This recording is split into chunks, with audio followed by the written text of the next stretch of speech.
Hello, everyone. Welcome to Auntie Derek's Daytime Tea, where we discuss the latest celebrity tea in the news. And we do it live every weekday at 12:30 p.m. Eastern Standard Time on Chatmosa. I'm your host, Auntie Derek, and today is Tuesday, December 2nd. Man, this year is going by fast. I cannot believe we are really in December already. Well, anyway, with me on the mic, I have some fabulous co hosts, my Icy Chili, my Libra Queen, BB, and the Chaotic Cup. Hey, y'all. Hello. Hey, hey. Hey, And I want to give you all a friendly reminder about my hot tea cold cash giveaway that's going on. Yes. Now, for the giveaways, terms, and conditions, head over to auntiederek.com/hot tea cold cash. Again, that's auntiederek.com/hot tea cold cash. How you get entries into my giveaway? You RSVP to every show for one entry. You attend the show and stay in its entirety for an additional entry. And you post about my show on social media using the hashtag Auntie Derek. So do all of that per day for every show. You have a chance to get 3 entries per day.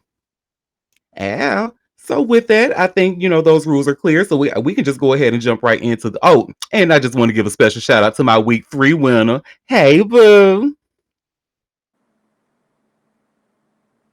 Week three winner. Where you at? Busy spending that money.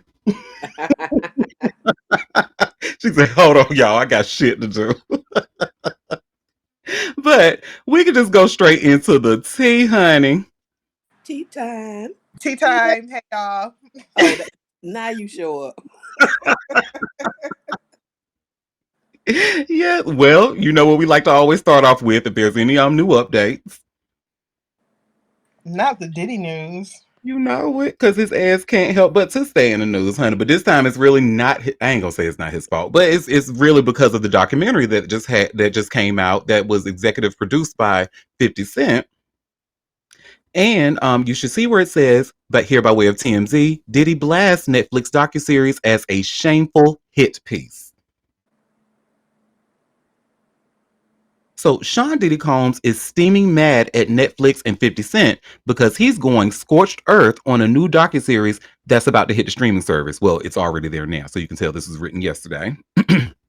In a statement, Judah Engelmeyer, a spokesperson for Diddy, tells TMZ Netflix's so-called documentary is a shameful hit piece and confirms that Netflix relied on stolen footage that was never authorized for release. As you know, 50 promoted the docuseries Monday on Good Morning America before its Tuesday release on Netflix, and he previewed never-before-seen footage of Diddy recorded just prior to his September 2024 arrest. 50 also had a very different view on what Diddy's reaction would be to the series, saying the music mogul would think it was amazing and the best documentary I've seen in a long time, with the exception of some bits and pieces. 50 added that Diddy would ultimately see the truth in it. Not so much.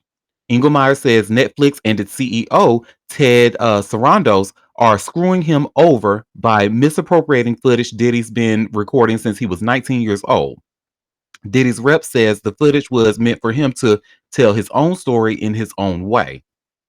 What's more, Engelmeyer claims Netflix is plainly desperate to sensationalize every minute of Mr. Combs' life without regard for truth in order to capitalize on a never-ending media frenzy. The rep adds, if Netflix cared about truth or about Mr. Combs' legal rights, it would not be ripping private footage out of context, including conversations with his lawyers that were never intended for public viewing.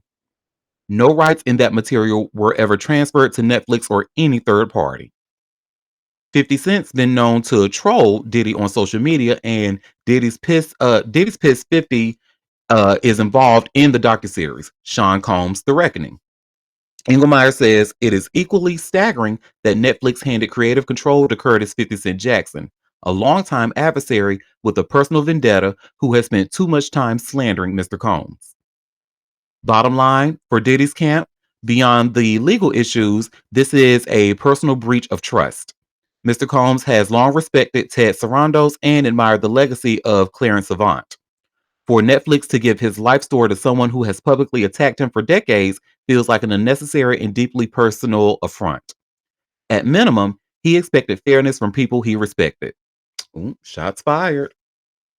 Okay. Well, I had a chance to see the first two episodes, and I must say it was very well put together. And I can't wait to see the other two, after I finish recording. But I have the same 50, I have the same question that 50 Cent had, my man. Um, why did he choose to record himself like in having those conversations? I guess because what Huh? Because when you see it opens up, and Happy, you can probably even speak to this because, like you mentioned, you saw even the first 20 minutes of it. It opens up with him having that conversation with his lawyers. It's like, hey, we look. This is before he was arrested. I think it said it was 6 days before he was arrested and picked up in September of 24. He was picked up, and he was just like he was telling his lawyers, man, you got to do something. We losing. Listen, I'm not the referee. I'm just gonna let y'all do what you do, and you come back to me and let me know when it's done. Like you can tell he was really in panic mode. So yeah, it was. I mean, like if you're saying this is unauthorized footage, never intended for the public to see, okay, cool. But we do see it now, and now it's not making Diddy look. Mm. I mean, he already wasn't looking good, based off of what we knew from that trial. But still, But I must say, baby, if y'all were thinking about, if you were having like a little bit of interest in it, because I know some people just not going to watch it because 50 Cent is involved. But if you had just a little bit of interest in watching that motherfucker, I would highly recommend it. Because just off those first two episodes I watched, oh baby, they get into the rooter to the tutor, the rooter to the tutor, honey. We'll get the summary from you. Thanks. Oh! I am with you on that. Like, there's no interest in me to go understand nothing about further about him. I've heard enough, so I'll wait for you to get an update. Even if what you heard was just the tip of the iceberg, like, honey, oh, baby, it was because what we even heard, honey, won't even. Oh my god! And again, this is off of two episodes, baby. And if you were a hip hop historian, if you like your hip hop and you remember the East Coast West Coast battle and stuff, I would highly recommend it for that as well because there's some history in that. And they even got the footage from Keefe D, the guy who allegedly took the hit out on Tupac and stuff, and they pretty much alluded to Diddy setting this shit up because he didn't like the relationship that Tupac had built with Biggie. And so, girl, it was a mess, honey. I'm telling y'all, it was good, and I can't wait to see the next two episodes. And if all of that is true, I just want to know who liked Diddy so much that nobody took him out. Can I say that? Yes, you can, but and I think to answer that because he's the one calling the hits. He's the one doing the taking out. You could try to hit you could try to plan a hit, but what will probably happen, allegedly, is that it's still going to get back to this man because remember, he is very powerful. And the documentary explains how he even got so powerful. And so, baby, mm, mm. So yeah, he's the one calling the shots, honey, doing the murder for hires because they pretty much they are alleging they're inferring they want you the viewer to put this together, but they're inferring that Diddy had something to do with Tupac's killing. So yeah, it's wild to see the footage. Yes, it is. And let me read the comments. They have this in many shows and celebs will have a camera following them for this purpose. Yeah. Oh, he may have planned this for his to create his own documentary. Okay. Well, that answers that. But I yeah, mean, it it's typical narcissist behavior. So ooh, ooh, yeah, yeah. Gorgeous. Hey, boo. Well, y'all. Well, speaking of my man. Now, one thing we can't. He might be a jackass, but one thing we can say about him is that this man knows what's entertaining. That's why anything that he's the executive producer on, for the most part, does very well. Even to the point where I believe now he's not a part of Stars any longer. He was behind a lot of content, a lot of original shows that came on Stars. Stars was originally $8 per month for a subscription. Girl, now they just giving that shit away, honey. They say, here, bitch, take Stars for 1 year, girl, $12. $12, bitch, come to Stars. I'm like, I don't want it. Ain't nothing on there I watch. Y'all, I mean, even if it is $12, I don't want it. I had to sign But up for Magic City though. They putting the Magic City documentary on I think Star. it was on Stars. Oh well, bitch, I might have to pay that $12. I might have to pay that $12 for that 1 year. Oh, honey, but there have been plans to after 50 is no longer a part of like the Stars programming and stuff. He's going to do his own thing, and he's setting up shop in Shreveport, Louisiana. Now I have to say, I mean, it looks good from the outside, but baby, to me, it looks like gentrification. And the reason that I say that, I have this link here by way of All Hip Hop.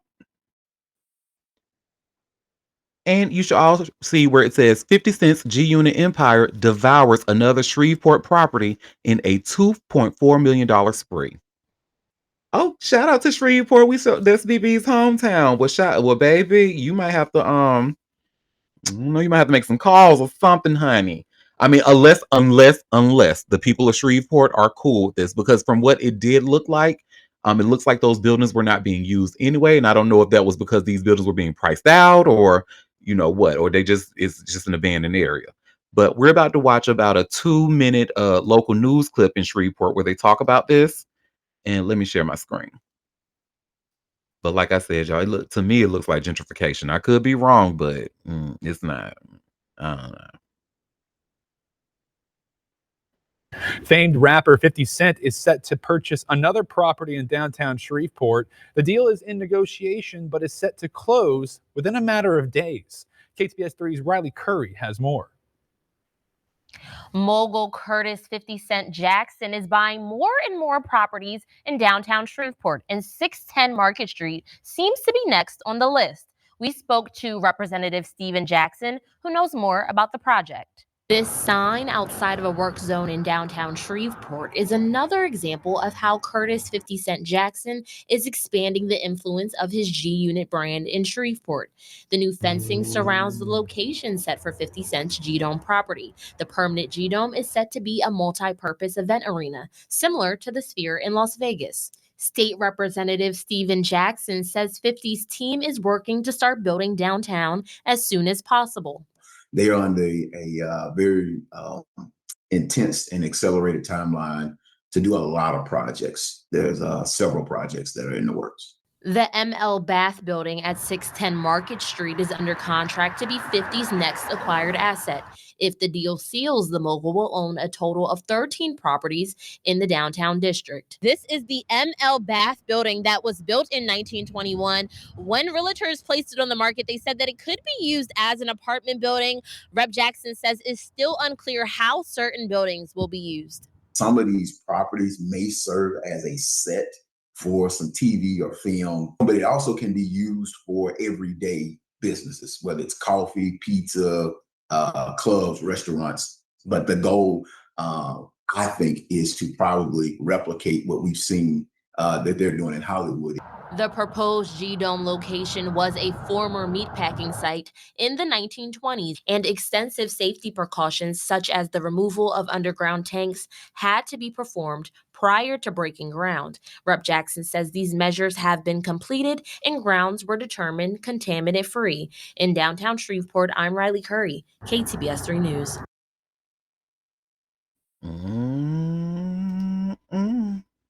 They had to remove underground tanks. They had to do this. They had to do that. And this man, if this deal goes through, he's about to own 13 properties in downtown Shreveport. I'm sorry. Am I the only one who thinks this is a problem? I mean, so downtown Shreveport is a very dilapidated area. It's nothing that, it's not like he's moving people out of their homes.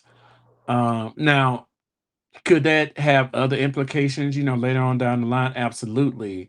But I mean, these are buildings that have been sitting there for years. Nobody goes to Shreveport and say, "Oh, I'm going downtown." Most of the time, you're in Bossier. If you're in the downtown area, you're going to the casinos. So I don't see the problem, but it is 50 Cent. So we know he's nefarious in nature. So I'm pretty sure that there's something behind it. But I mean, just at face value, I don't see the problem. It seems like you have to pick the devil you want to play with here, because this feels a lot like Detroit a few years ago, where everything in downtown Detroit was pretty much run down, and you had a bunch of rather rich developers come in who were big in like the Penske's of the world and uh, other kind of big Detroit 3 race teams kind of come in and buy up everything and a bunch of speculation buys. So it's kind of, what devil do you want here? Do you want old white money, or do you want particularly a new fresh face? And we'll see where it goes. Okay, well, I stand corrected. I'm happy to hear well, one, a Shreveport native say that, and two, a motherfucker who knows what he's talking about when it comes to money to see what he's so. I mean, yeah, and not too much of my man, because he's nobody's devil. But yeah, I I know you fucking Tariff. lying. I know you. I know Well, you was gonna say. Derek tends to dev- I'm sorry, he tends to deviate from the land of reality to the land of delusion quite a bit when it comes to that thing that he likes. So, love him. oh, I'm sorry, that he BB, loves. BB, you are correct. It's the delusion is so grand. Baby, you can't even quantify that. Like, Exactly. you just have to Well, let and him exist there, and when he comes out, you're like, okay, cool. But when he's there, you're just like, okay, girl. hmm As and long as 50 Cent is bringing work to the area and the natives are not perturbed by him being there, I feel like it shouldn't be an issue, especially because right. it'll be black led, black owned. Hopefully, it won't be, you know, nefarious in nature, Would like how he be acting. But you guys, excuse my tardiness. I'm sorry I'm late. Baby, you never late. Whatever time you get here is the right time. would Well, thank you. And would I you mean, feel differently if it was Louisiana native, say Master P, went after this land? Would you still feel the same way? He don't pay I would people. absolutely not, because we know with his history and his I would not. well, He and don't pay he's people. yes, he is a Louisiana native, but he's not North Louisiana, right? So when you start talking about Louisiana, you'll hear a huge divide from people in Southern Louisiana and North Louisiana. But and I'm sorry, I'm going by your display name. Carl made a good point. Um, nobody else is invested money in these areas, so yeah, you kind of have to. Hey, when you start talking about is this a good thing or a bad thing, nobody in years have done anything for Shreveport. Matter of fact, the crime in the city is ridiculous. Downtown, like as I stated, is a very dilapidated area. What you find down there at night are things you do not want to find. So I agree that you kind of have to just say, you know what? If other people were to come and put money into this area, typically they don't give back, or they price out people in those places and they bring other people in. I don't think that that would be the case with that guy.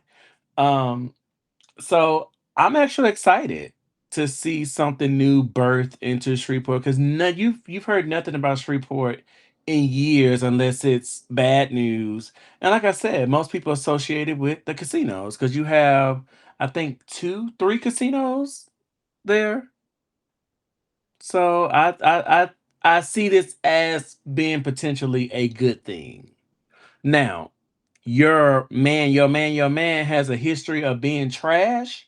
So something that could potentially be a good thing could turn very sour very fast because he's just not a good person. I'm sorry. I understand. I understand. And I have to say thank you all, because I know it was really difficult for y'all to say something nice about that motherfucker, but y'all still managed to do it. So this is how I know y'all strong. I know that was a difficult thing to do. But I stand corrected. So because at first I went, especially in my hometown with the how it's been gentrified, I'm just kind of like looking at the signs and stuff. So I'm just like, I've seen this movie before. It's not.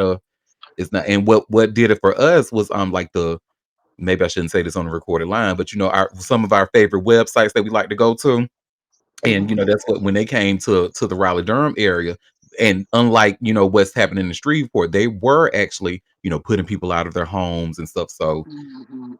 yeah, that's why I'm kind of like, but That's the only thing I want to give a positive outlook, and maybe because he knows what gentrification looks like, maybe he will not move in that manner of like how corporate white America does, because they don't care about our neighborhoods. They don't care about our things. It's all about them and what they're putting in there. So hopefully he does it with taste. I want to give him the benefit of the doubt that he wouldn't do his people dirty.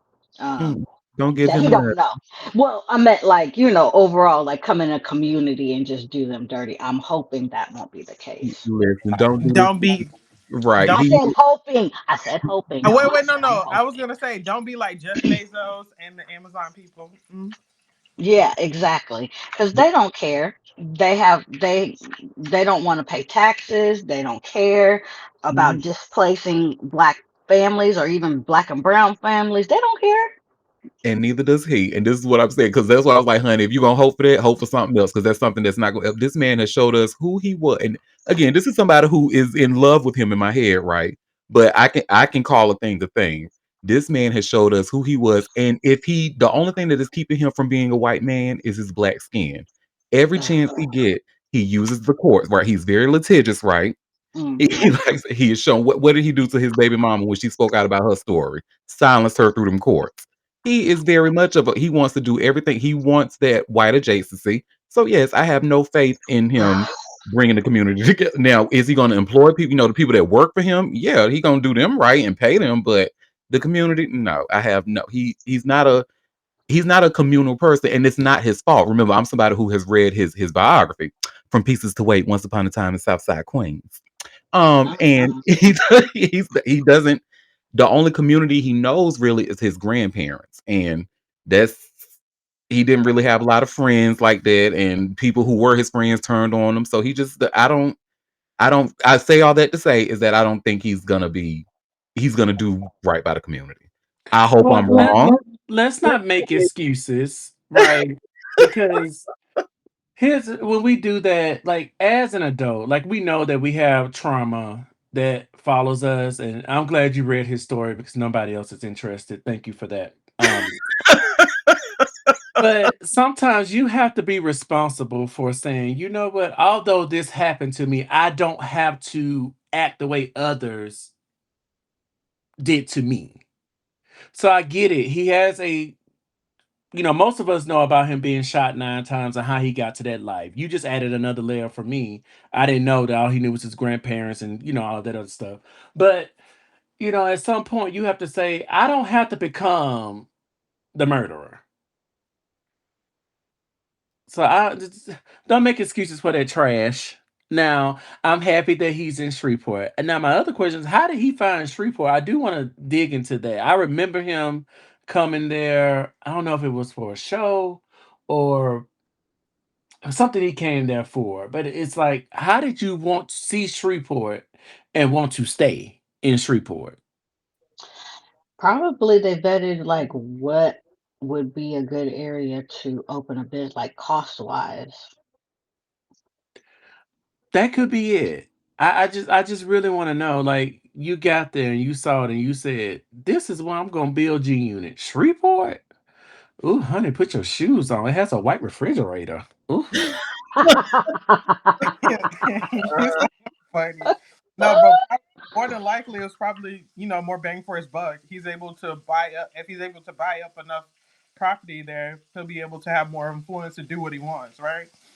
Hey, I own half this town. Who's gonna say? Who's gonna tell him no, or who's gonna turn against him if he wants certain things to be brought in or to do things certain sorts of types of ways or have things put in place for him and his businesses. I mean I get it. Unfortunately, I mean, like I said, I don't see anything bad right now, but it's still Shreveport. Like being from there, oof.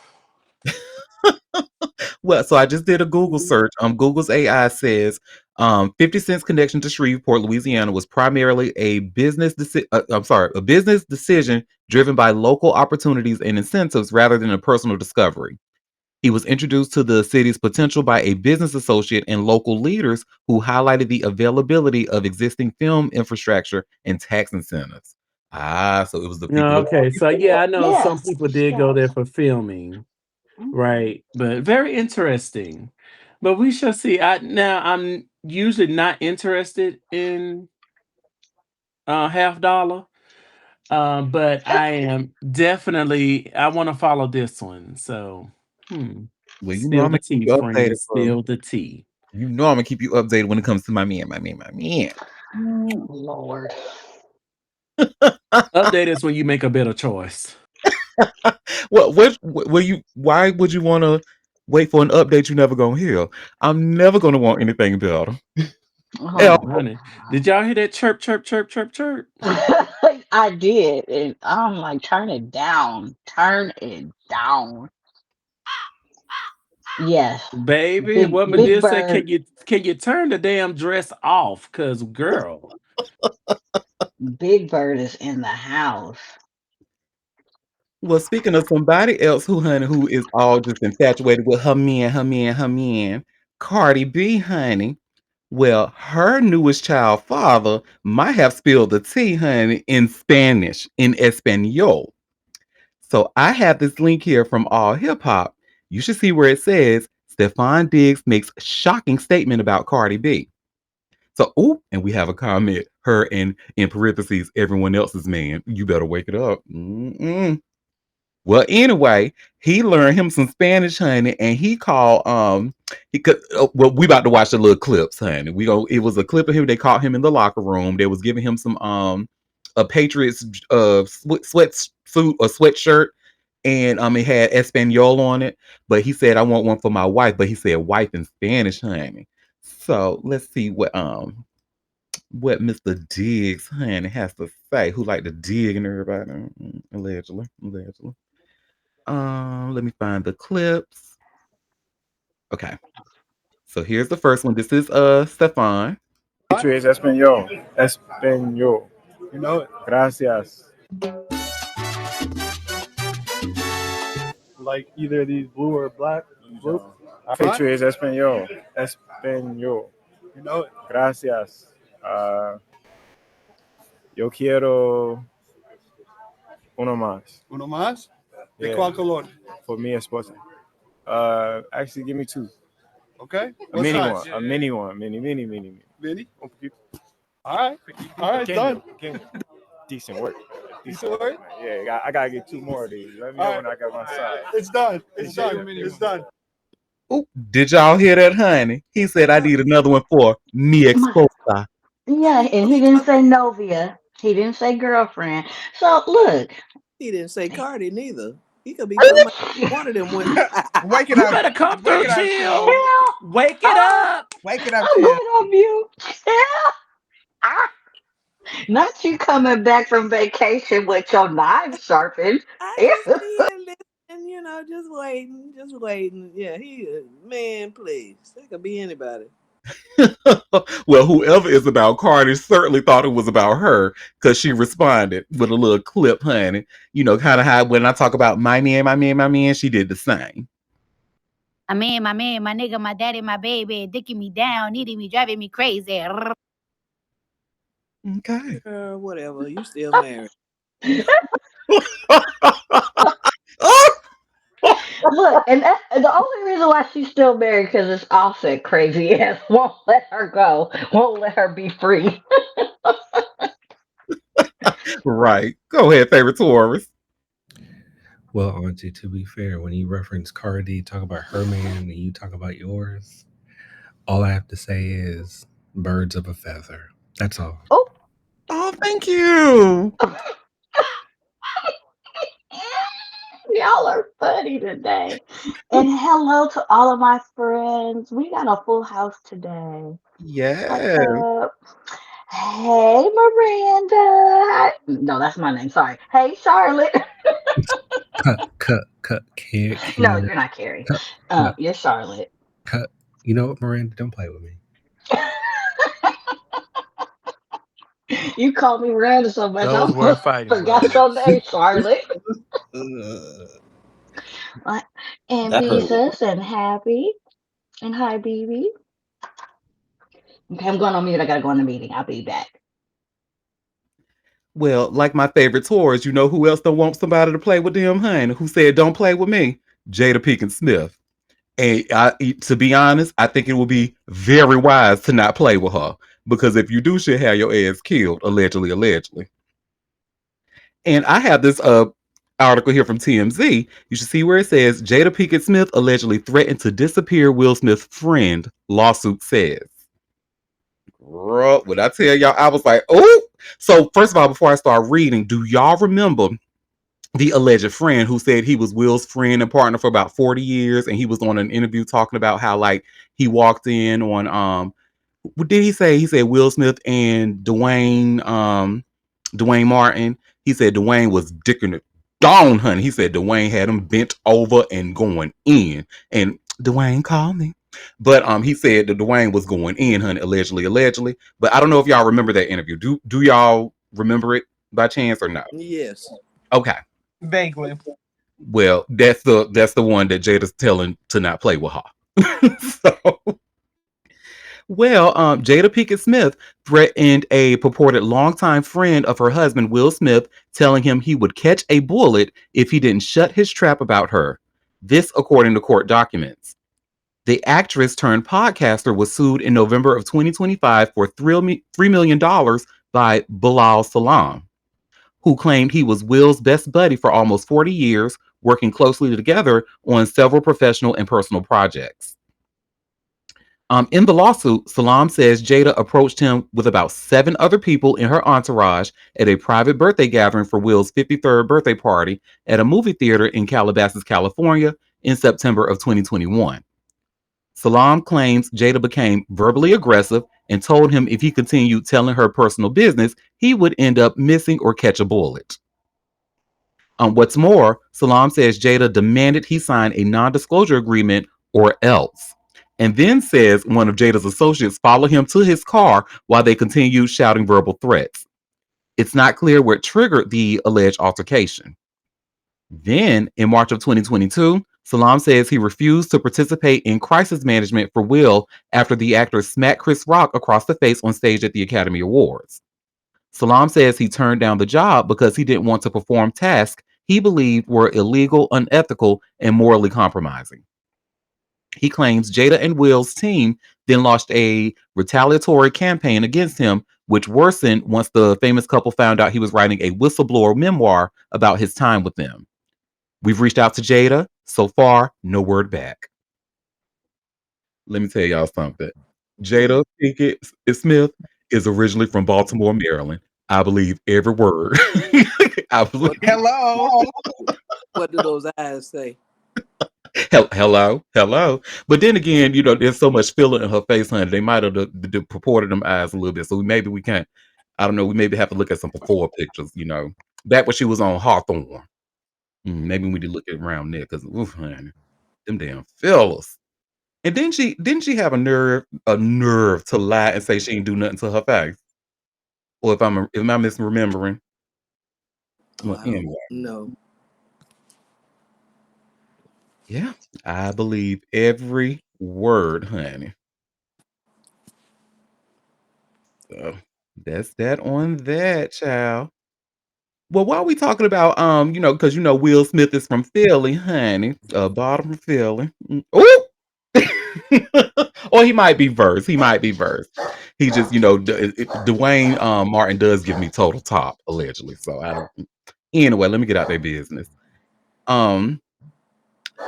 Speaking of a lot of people of Philly, so do y'all remember Easy the Block Captain? You may remember him that he's the alleged side piece that Remy Ma was sleeping with behind Papoose' back.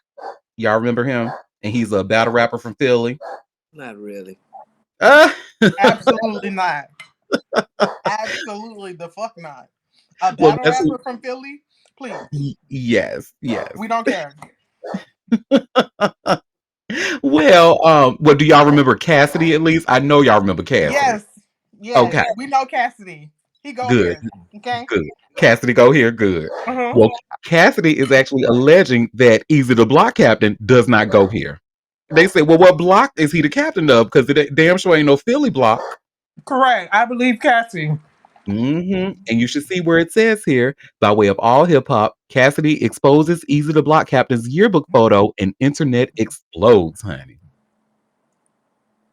So Cassidy is Cassidy is supposed to be battling Easy the Block Captain this week, but the battle is taking place on Instagram right now. He's throwing haymaker. Easy the Block Captain and a yearbook photo have the internet in a tizzy all the way to Pottsville, Pennsylvania. Oh man, that is wild and weird. Let's talk about it. Word is Cassidy got hold of Easy's 2004 Pottsville High School yearbook picture and posted it. Suddenly, we are questioning everybody and everything we thought we knew. They laughing and roasting homeboy. Whoever narrated it sounded stunned, hurt, confused, and entertained all at once. The screenshots matched up, and it seems like they are not AI. And let's go ahead. Let me share my screen, and y'all can see the should I say trigger warning? Jump scare, because woo child. Okay, so this is Easy to Block Captain's yearbook photo. Oof, girl. And you see his actual name is Tony Brown. So that's that. And it goes on to say the running commentary didn't let up. Easy was compared to Bernie Mac's nephew, a background extra from Saved by the Bell, and more. This keeps going on, and it feels like it keeps getting worse. Outside of the jokes, there's a deeper conversation bubbling. Fans are now circling around the bigger question. If the high school years were Pottsville, where did the block start, or when did the block start? And that's the angle Cassidy is pushing, tapping directly onto the battle rap's favorite pastime, checking the resume. Now it's time to be clear. None of this confirms or denies anyone's past, but in battle rap, perception is currency. And right now, Easy's biography is being challenged like nothing I've ever seen. I think he's doing right by being quiet and being quiet and watching, and hopefully writing. Preparation will be gold when the battle happens over the weekend. All hip hop knows and might just have to pull up for this. You know what? And so does Auntie Derek. I think I might want to watch. I like some battle rap every now and then. Them niggas be going Auntie. hard. Auntie, I need you to be FFR. Oh, well, I do know Cassidy is very good at battle rapping. I don't know I too understand much that, about but Easy the to Block be Captain. FFR. No, Oh, you can catch the highlights.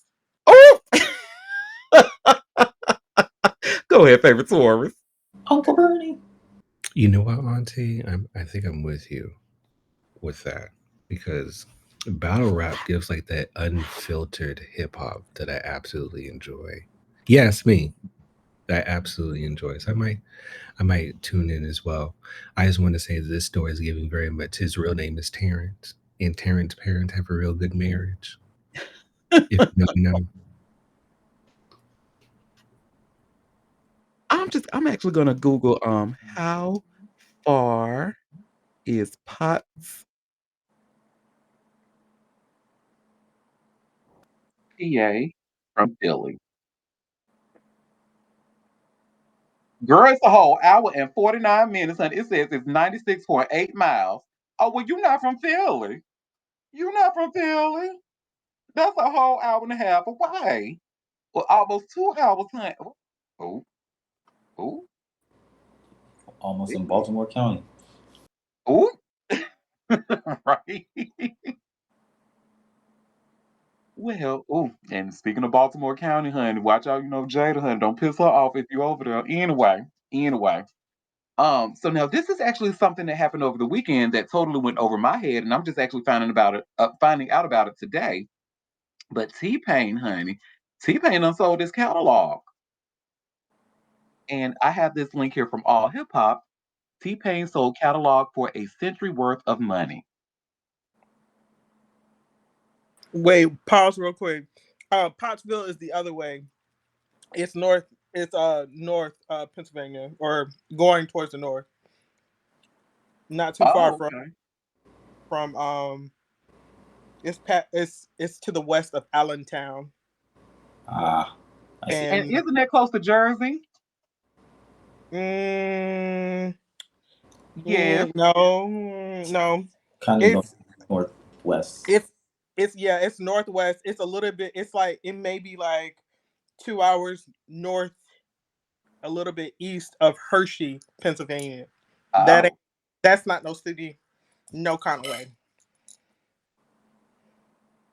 So long story short, he ain't from Philly. No, not at all. Or I he mean, might be. He might have just went there for high school, for maybe who knows. We'll technically, find when out. you say you're from Pennsylvania, you have two options. You're from Pittsburgh or you're from Philly. Everything else nobody knows, so you might as well just say one of the two. Okay, that's fair. You're right. That's fair. No, that's not fair. Yeah. Who do you know from Pennsylvania claiming to be from Altoona, Pennsylvania? Listen, you can't set trip over here because bitch, we got Google. Oh, All touche. right. That's why when I hate when people say, "Oh, I'm from Atlanta," bitch. No, you're not. I'm from Miami, and you're not. So Savannah, you don't count Savannah as being from the A? Please be fucking for real. From Augusta. Well, Tallahassee Payne, honey. Shout out to the people of Florida. But it says Period. T-Pain turned a career's worth of chart toppers into a $100 million payday after selling his catalog to Harborview Equity Partners, a move he says fast-tracked generational wealth. During a revealing sit-down on the Club Shay Shay podcast, the Grammy-winning artist explained how the deal came together and why it was a no-brainer. The amount of money they gave me for my catalog, it literally would have taken me 100 years to make that money. I calculated it, he said. At first, I was like, why would I sell y'all this? And they were like, look, here's how much you're making per year off this. We're going to give you 100 years worth of money right here all at once. I don't think that was a hard calculation. The 39-year-old hitmaker who helped redefine the sound of modern hip hop with his signature autotune style said he shared the news with his wife in disbelief.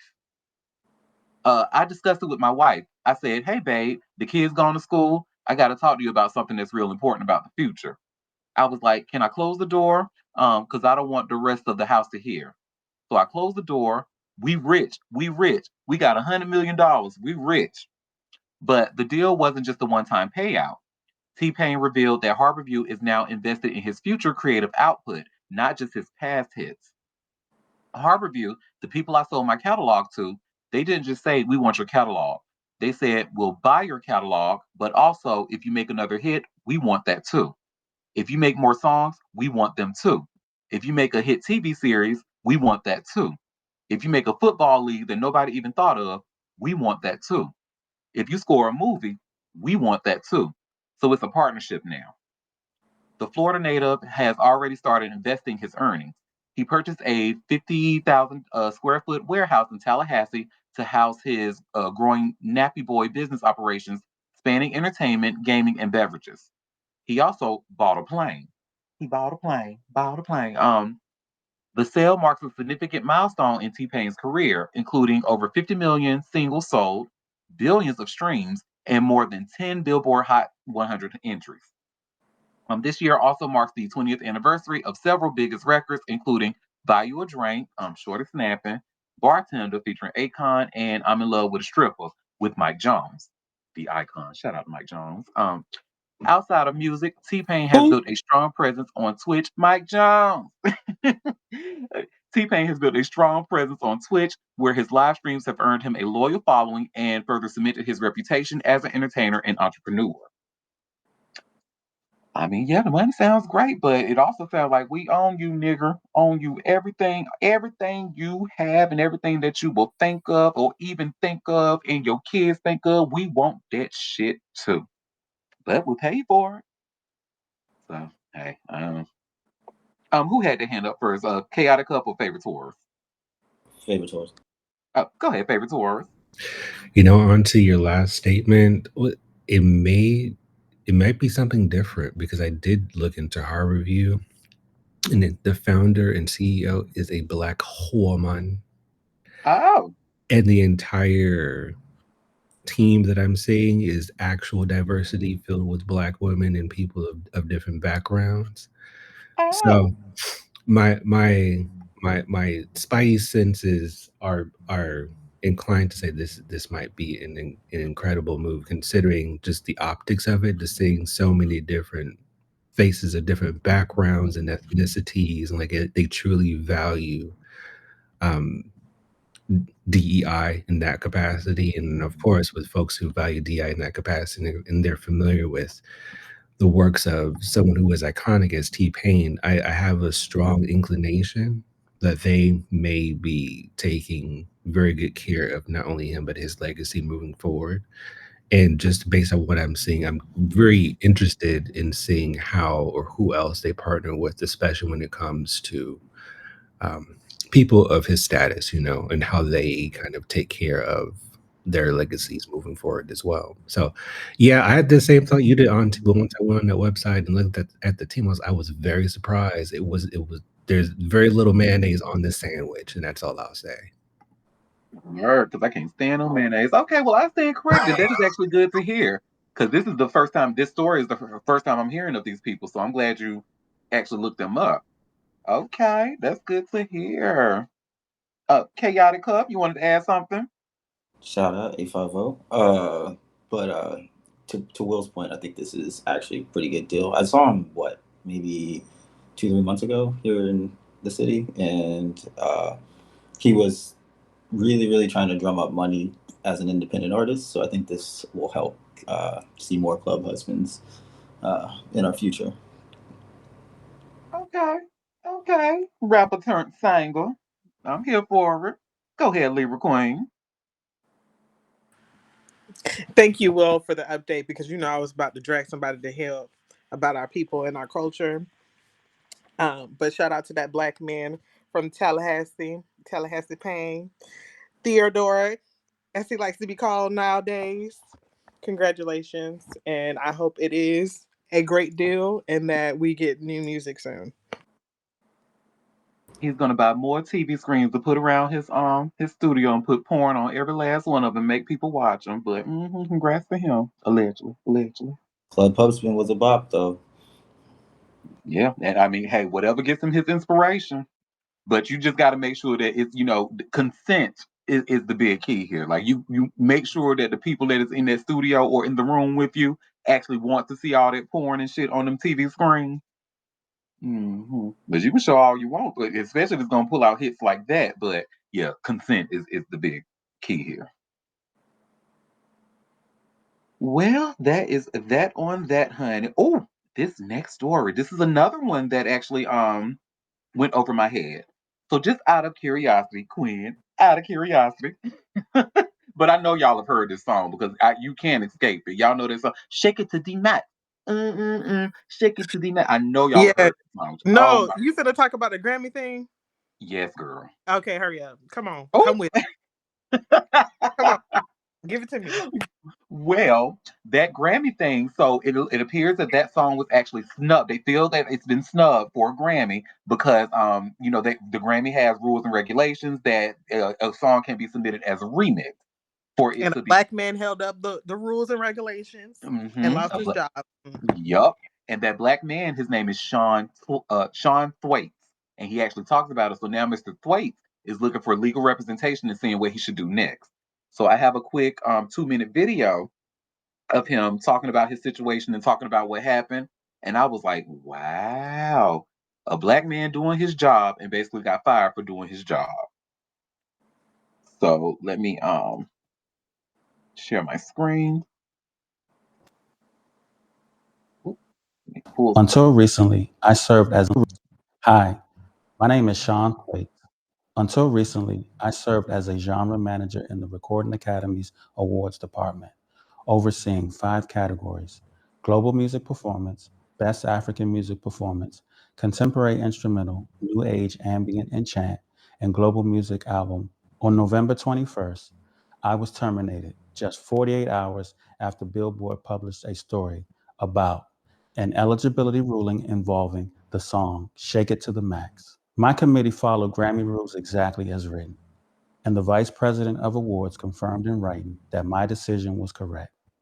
The Recording Academy also told Billboard, "We understand the impact of the song, but it was submitted as a remix and does not meet eligibility requirements." That is the exact rule I enforce.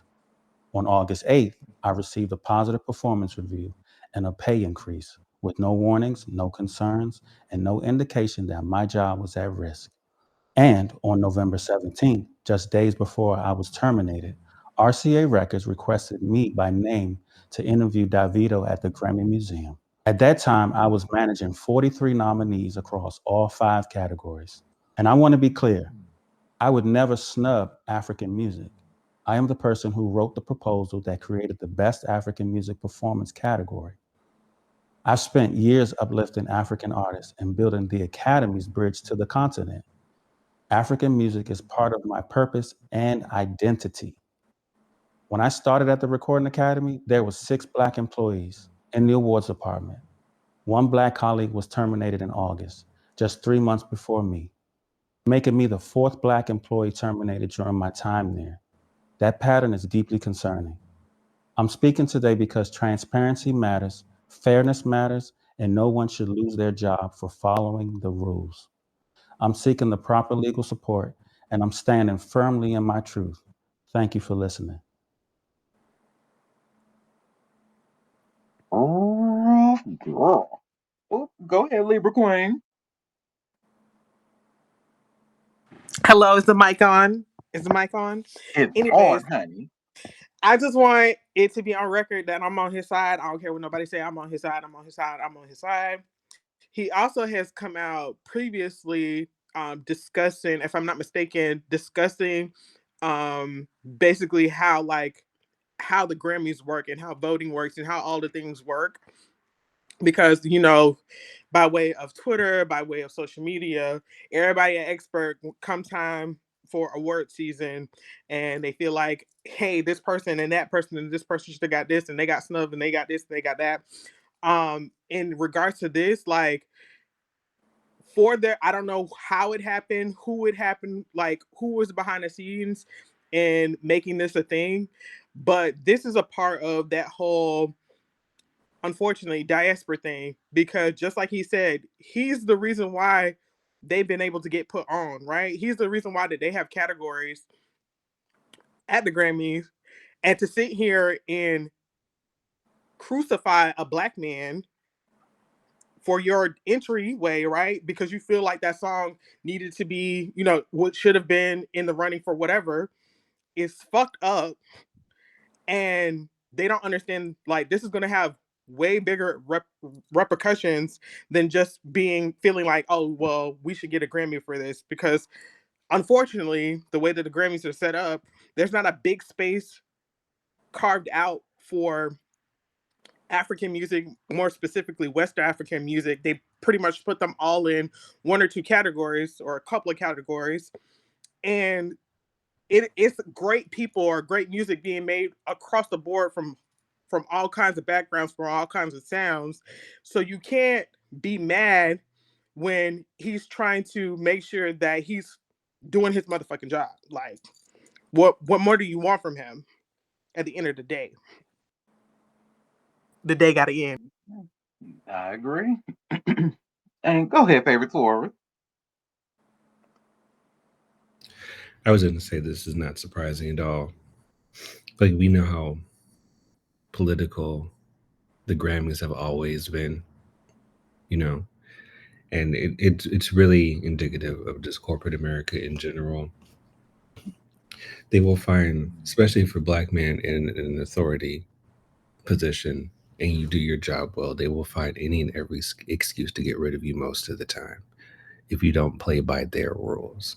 So I hope, my hope is that over the past couple of years, everything that we've been seeing, especially since the start of the panorama, because we're still in it, and the things that have come out about the Grammys, that it loses, very pie in the sky aspirational, of course, it loses somewhat of its validity considering all of these stories that are coming out about it and how it doesn't hold that same prestige that it once did because you see so many of these team players in real time showing their hand, and it's kind of tainting what it once meant. And I believe the first instance I came aware of this, if y'all remember, Mariah was nominated for all those categories. She lost every single one of them. And guess who was behind the scenes making sure that happened? Tommy Mottola. That's not allegedly. And so it just it that was like the first inclination that I was like, yeah, this ain't that. And the awards aren't what we truly think they are. And they shouldn't hold as much weight as people think they should because there's great music out there. It doesn't have to be certified by having a record plant attached to it, which also makes me question there's an artist who has a certain amount of Grammys. How much of those were earned and how much of that was politically driven? And that's all I'll say. Listen, what's understood ain't got to be explained, honey. Look, we know that, and we still know, and we love her and all her grant. What I thought was very interesting about this is that there is no American publications covering this. There was one publication that it looks like it was based out of Ghana that was talking about it, but nobody. So that leads me to believe, honey, some powers that because to me, right, to me, to somebody who reads the tea, this is a hot ass story. Like, what do you mean the head of the Grammy, I forget his official title, but what do you mean he was let go without having any official warnings over a song because that people felt was snub and he didn't have any written warnings or anything and he's let go and now he's looking for legal representation. Look at what do. This is like a huge story, right? But nobody's covering it, and this shit happened over the weekend, y'all. So I was like, oh, oh, yeah. So it's I think some powerful power is at play here, and some people are being silenced. But did you see his TikTok? No, I did not see his TikTok. I didn't know. Let me go find his TikTok with his cute. Said that is a really attractive man, I must say. But go ahead, Libra Queen.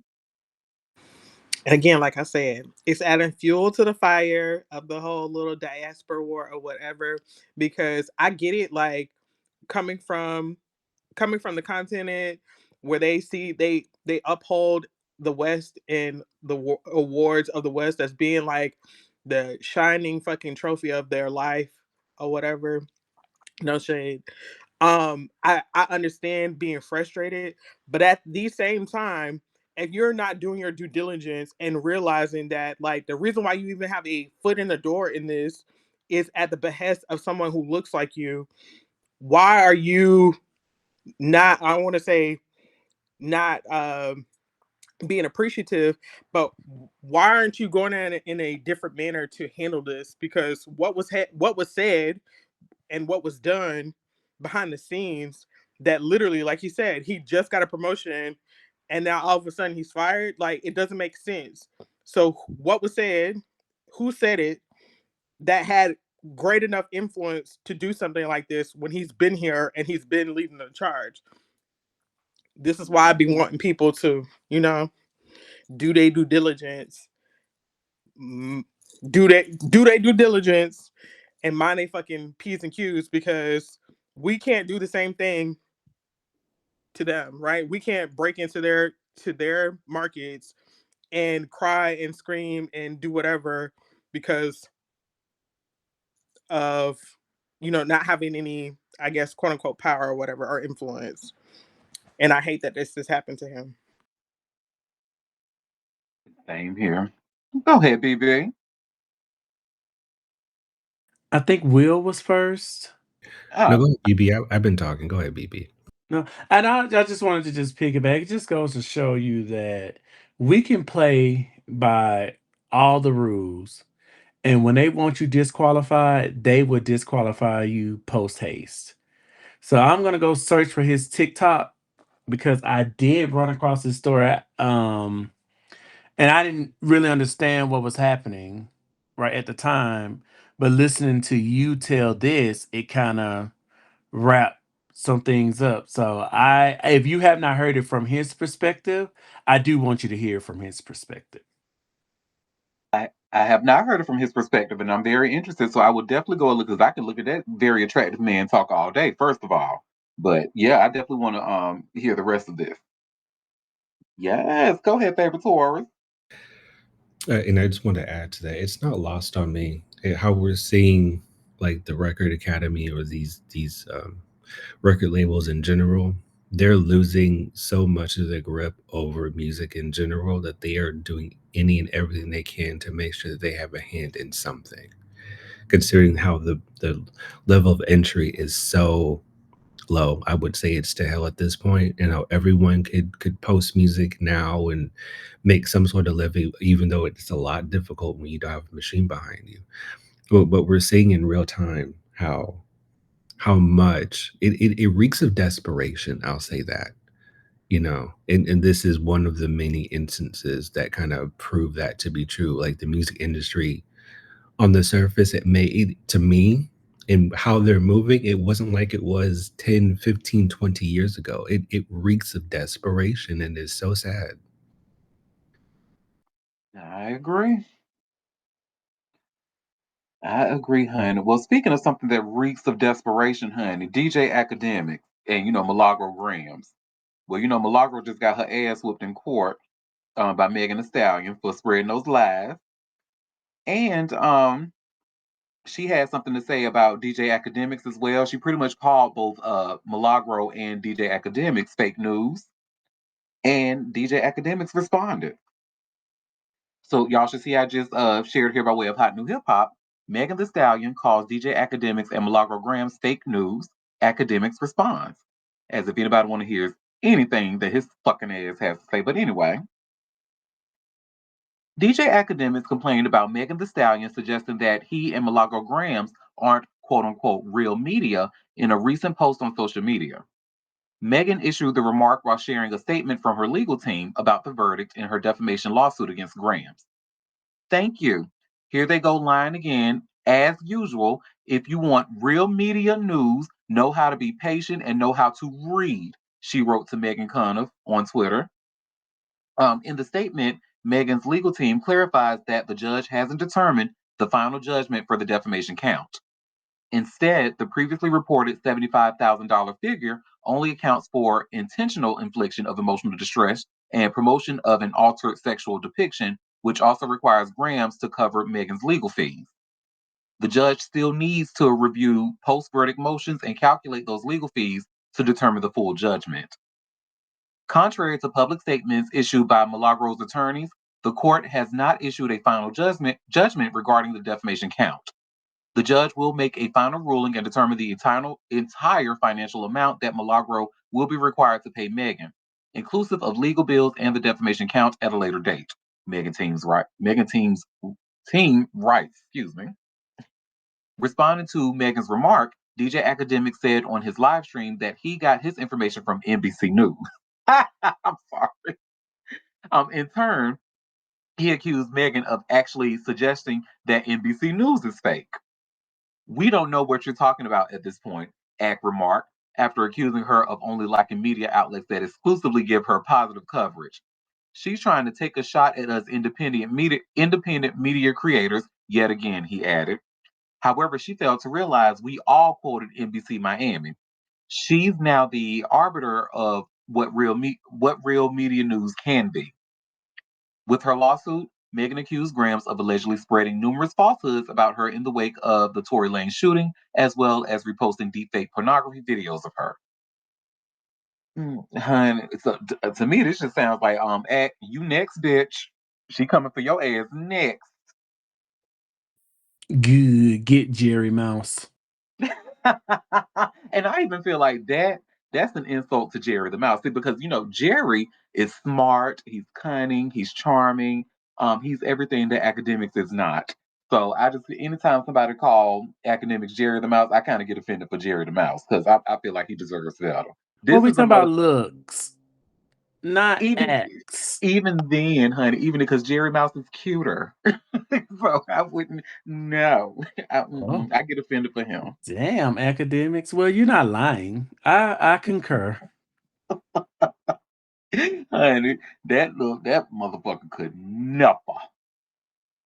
Go ahead, favorite tourist. And why does it seem like he's always beefing with women artists?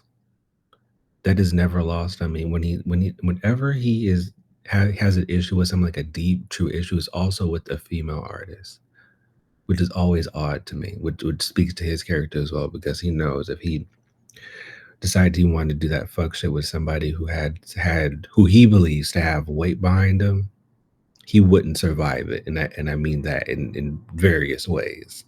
Oh, So and he also, because we spoke about this on the show yesterday, I believe it was that streamer, the one that looked like he don't bathe. I forgot what his name is. I think Aiden Aiden Ross. Ross. Aiden There, Ross. there it is. Like he gives me very much that as well. I guess that is a new formula in order to remain relevant in any sort of entertainment, or if we even want to call it media at this point.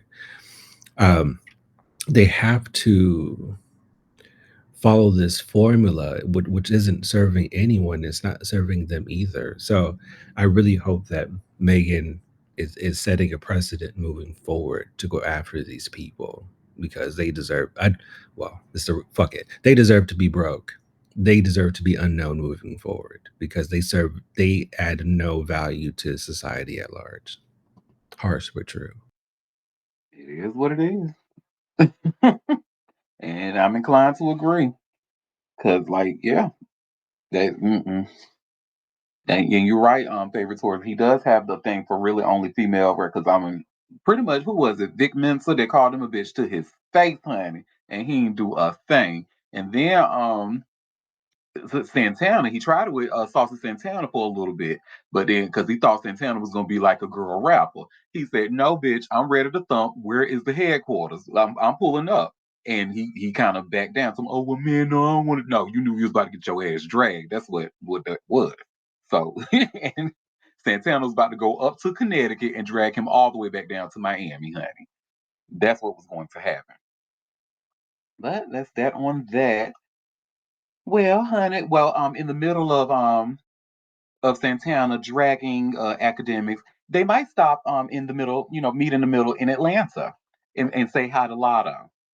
And a fun fact for those of you who are listening, the founder of this lovely website, it happens to actually be one of Lotto's jackpot members.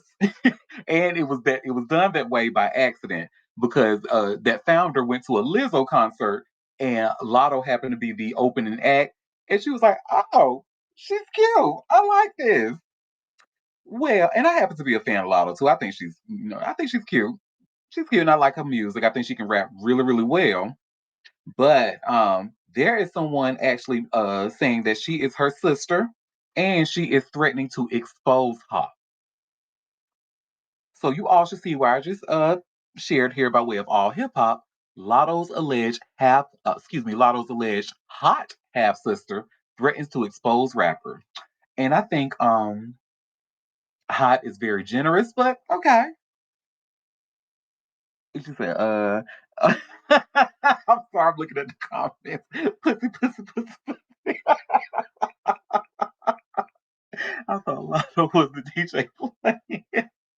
Oh my God. Y'all are hilarious. Well, honey, so it sounds like if you were to meet this alleged half sister on the street, you might think that she's Lotto, honey, based off of what I'm saying. But let me see. I'm actually just going to share my screen and see because the girl actually does look like her. They look like they can certainly be related, but if you really want to keep it real, this is actually how a lot of biracial people with white moms tend to look. And it's no shade. It's really no shade. Cute, cute, but I mean, anyway. So let's see what she has to say. They trying to figure out, why Lotto don't claim me and shit. Y'all guess is as good as mine. I'm not giving them too much. I ain't spilling too much. But when I do write that book or do that podcast, she gonna be mad. because I'm gonna give the people what they need to know. Okay. Same We daddy, don't y'all. know Daddy. it, actually. Oh, y'all, she don't talk to me because I'm the broke sister. How many times I gotta say this? I'm sorry. You probably new in here. I'm the broke sister. She don't talk to me. It's about to hit the fan for sure. They need to hit the fan. Something ought to hit the fan. Well, we probably won't read the book. That's a However, white girl. That ain't that no is, mixed girl. baby, that She is a ain't lily mixed. That's a white white girl. girl. Okay, a lily white girl with lip injections, honey. You ain't telling me nothing. Okay. I'm like, I have lived amongst the biracials all my life, being in a state and city. hmm Oh, somebody put in a comment. Is that Mariah Lynn? I am screaming. Look, yeah, being in a city that has had interracial dating forever over yonder. So, mm-mm, mm-mm. hmm Oh, give me 1 second. Let me plug in my laptop, y'all. You know I love my new laptop. Give me 1 second.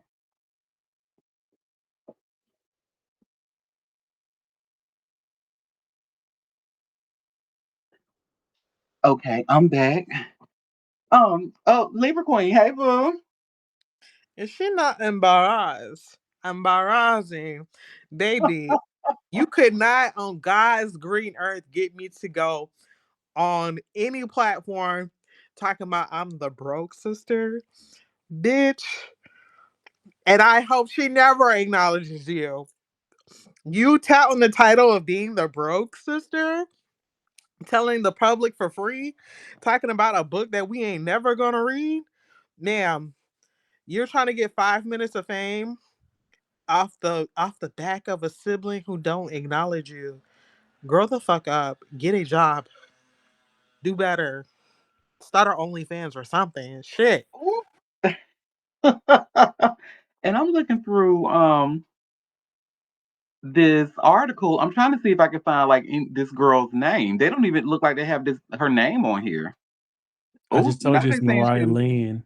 Oh, You see how not relevant she is? well, and Lotto, she actually replied to this on her Twitter. She put, y'all believe anything in bold font when it comes to me. So she Actually, is. we don't, but I mean, girl. We not worried about Giselle Jr. either. Oh my God. Well, that's that on that, honey. Well, young lady, who if you so I'm not gonna read the memoir. However, if you are looking to podcast, we do have the platform for you here at Chat because here at Chatmosa, we want to encourage all kinds of storytelling. All kinds of storytelling. So Ah, fictional is included? Wow. well, yes. Well, Mm. she said, "Start." We have a comment. Start a podcast with Auntie. Well, no, let's slow down a bit now. Fictional and delusional. I mean, it could work. Let's slow down a bit. Now she could come on my show, but I don't know if I want to be partnered with either way. Go ahead, favorite tourist. Nobody wants to listen to that. Oh, they sure ain't, honey. I listen to it to support. I like to hear people's stories. Auntie, You're the problem. if you if you're gonna be anything, okay? If you're gonna be anything, be fucking for real. But why won't you have her spill a little tea on Derek's daytime tea? No, I mean, I'm Mm. just saying, we don't no, want to we talk don't about want her. it. We don't want it. This was enough. I mean, She don't it's even so got a name. bad that she doesn't even have a name. Like, girl. Exactly. How can you contact me? She ain't even got a name. Release us. Girl, the ghetto. Ghetto for real, honey. She want to be a ghetto white girl so bad. That is a white woman. Child, that Well, is Mariah Lynn. I'm telling you, she cosplaying. okay, so that's a Puerto Rican woman then. Okay, Mm-hmm. Al. Go ahead, favorite tourist. Not y'all one. Well, we already have one Tasha K. We don't need another one. So on to this that may not be your lane, but she can go on Tasha K's show. That part. Yeah, I think that'll be wonderful. That I love that for her. See, on this show here, right? Because I think the idea is clear that even though we like ratchet, at the end of the day, we have substance. And I don't think she would be a good fit for, or nor would I be a good fit for what she got going on. But I would certainly encourage you to get started here on this lovely platform. Correction for the recording. The co-hosts have substance. Girl, fuck you. Eight down. Eight down. Ooh, honey. Ugh. So nasty and so rude. Oh, well, what's something else that's so nasty and so rude is that I feel like I don't know what y'all doing over there at Google, y'all software engineers or something, but something's going on with that news app to where I'm not seeing my stories like chronologically. They just be jumbled all over the place, which makes it hard for me to show prep. I just want it. So if anybody out there in Google is listening, get y'all shit together. Or if you know somebody who knows somebody who knows somebody at Google, call that person to call that person and to call that person, tell them to get their shit together. But anyway, so this is one of the stories that I missed. So Nelly was actually going through a nasty legal battle that I had no idea about. And you should see I just share here by way of all hip hop, which is an exclusive. Nelly's lawyer accused of using billing trickery to get $78,000 in legal bills. So we have a comment. Who? Well, this person here that's been accused of sexual assault, but that's a whole nother story for another time. Anyway, Nelly is back in court drama as his attorney's $78,000 sanctions bill faces pushback from Ali of the St. Lunatics, who claims the charges are bloated with vague entries and clerical work disguised as legal labor. Ali Jones, who performed alongside Nelly in the hip hop group, accused Nelly of copyright infringement and unjust enrichment, claiming he was denied credit and compensation for contributions to songs on Nelly's 2000 album, Nelly's 2000 debut album, Country Grammar. The judge tossed the lawsuit, claiming Ali waited too long to bring the lawsuit to court. Nelly was awarded legal fees and fought over $78,000. In a recent court filing, Ali's legal team accused Nelly's lawyer, Kenneth Deed of Frundlich, of padding invoices with inflated hours and billing high partner rates for routine tasks. The dispute stems from a previous ruling that awarded Nelly the right to collect legal fees from attorney Precious Felder, who a federal judge found had filed baseless claims and prolonged the case with unnecessary motions. Now, the court must determine what portion of those fees is actually reasonable. Ali's attorney argued the submitted bill is far from justifiable, stating Fruitlick's records were vague, block billed, redundant, excessive for the limited work performed, and replete with clerical tasks masked as legal work.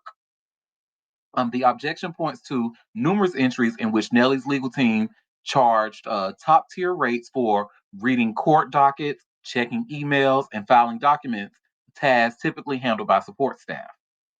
One example flagged in the filing shows a senior attorney billing for reviewed court order without any detail on the nature or significance of the review.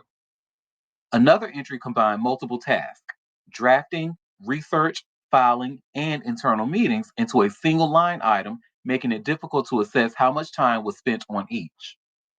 Ali's lawyer also took issue with what they described as an overcrowded legal team, where multiple attorneys billed for the same task, such as reviewing emails or editing drafts, even though the case involved no discovery, no hearings, and only a few motions.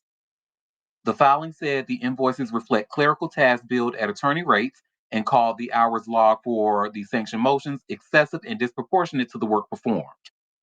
The objection urged the judge to slash the proposed fees at least by half, arguing that the amount Nelly seeks cannot be imposed on plaintiffs because sanctions are meant only to reimburse costs directly tied to Felder's misconduct. Wow. I mean, isn't this like a known thing that and keep in mind my knowledge of the law is learned through watching Law and Order SVU. So don't listen to anything court related. You should not listen to what I have to say about it. But isn't this kind of known that attorneys do this? Like when it comes to their billable hours, like Yeah, I think it's kind of known that they inflate. Or you damn right, I'm charging your motherfucking ass $50 for me to read this long ass email. You damn right. This was $50 per hour. I had to read an email. I had to draft it. Hell, and I even, you know what? Let me throw in something extra. I had to use AI to help me draft a reply. So I mean, damn, homie. Hate that it happened to you, but I think this the name of the game. I don't know. Oh, we have a There are comment. there Oh, are sorry. Go ethics ahead. there are ethics around this and guidelines depending upon what jurisdiction you're in. So there are you have to touch base with the bar in your state jurisdiction, and they do have like clear guidelines on what you say you can charge and what task you are actually charging for. So if you say you're $1,000 an hour lawyer, you agree to that up front. There, that doesn't mean that they can just bill thousands of dollars every time they touch the phone for you. There are limits and rationale to how you can bill. See, and don't he know what he sound like? He sound like he know what he's talking about, honey. So y'all should listen to this man. Listen to the chaotic cup. Don't listen to shit I say because again, I don't know much, but being married, having been married to one. you know more than I know. That's for damn sure.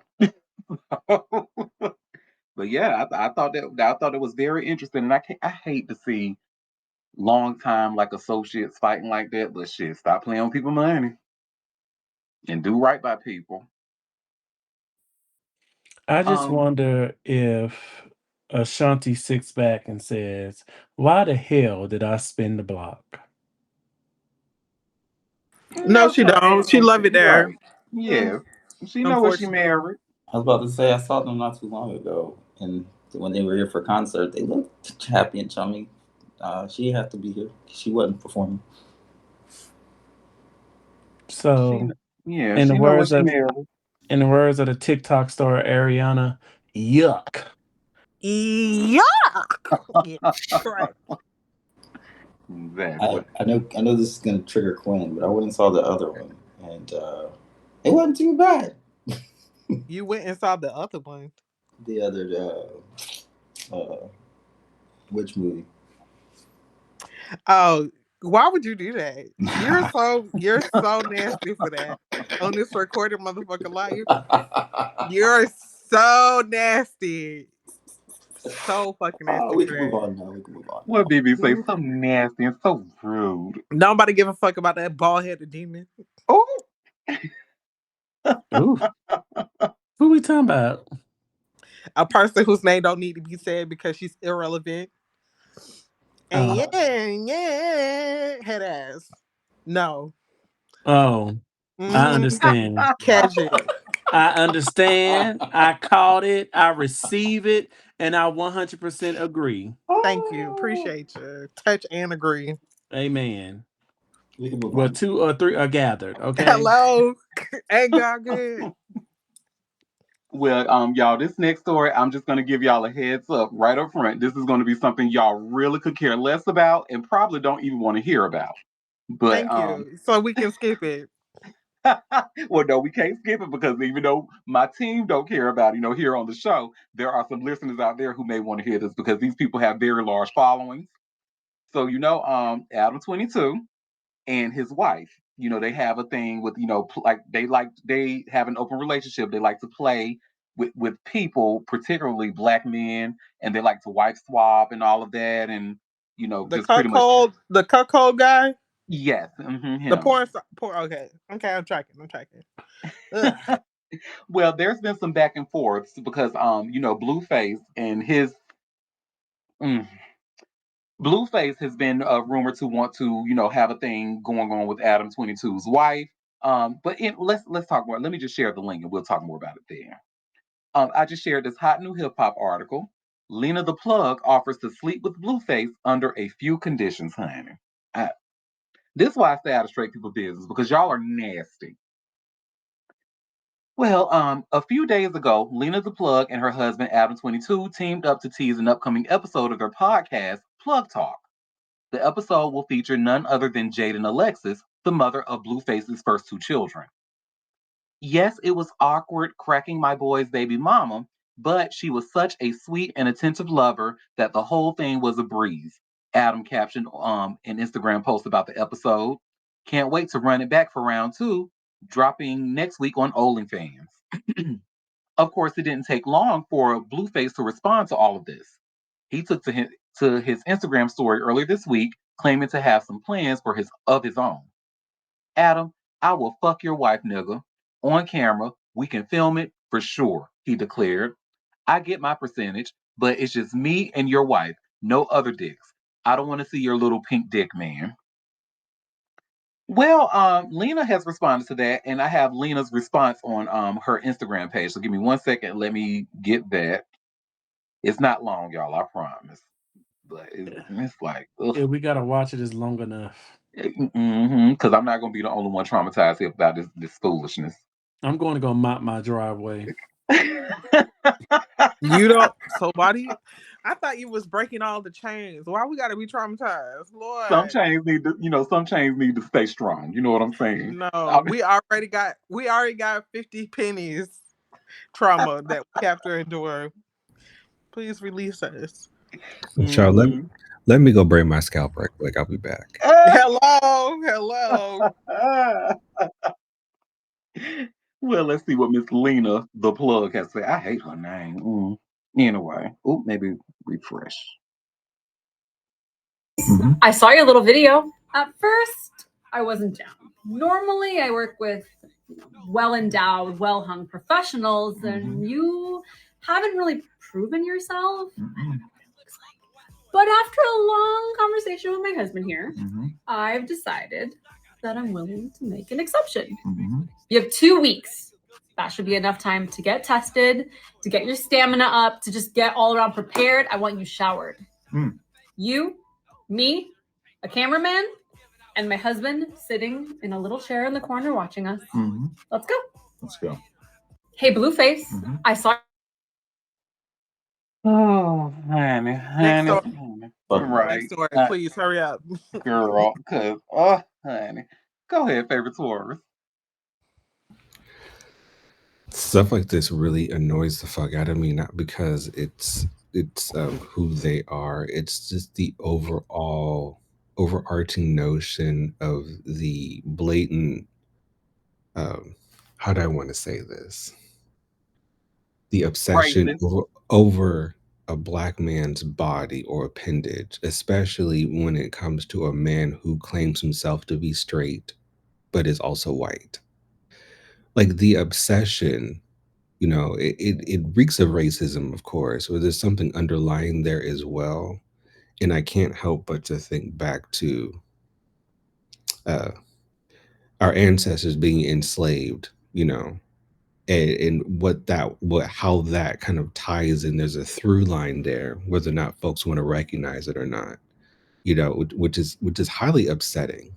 I think that's the word to me, my homegirls, that this shit is still happening. And it was just a look on his face that I really wanted to punch him in his face, the looks that he was giving.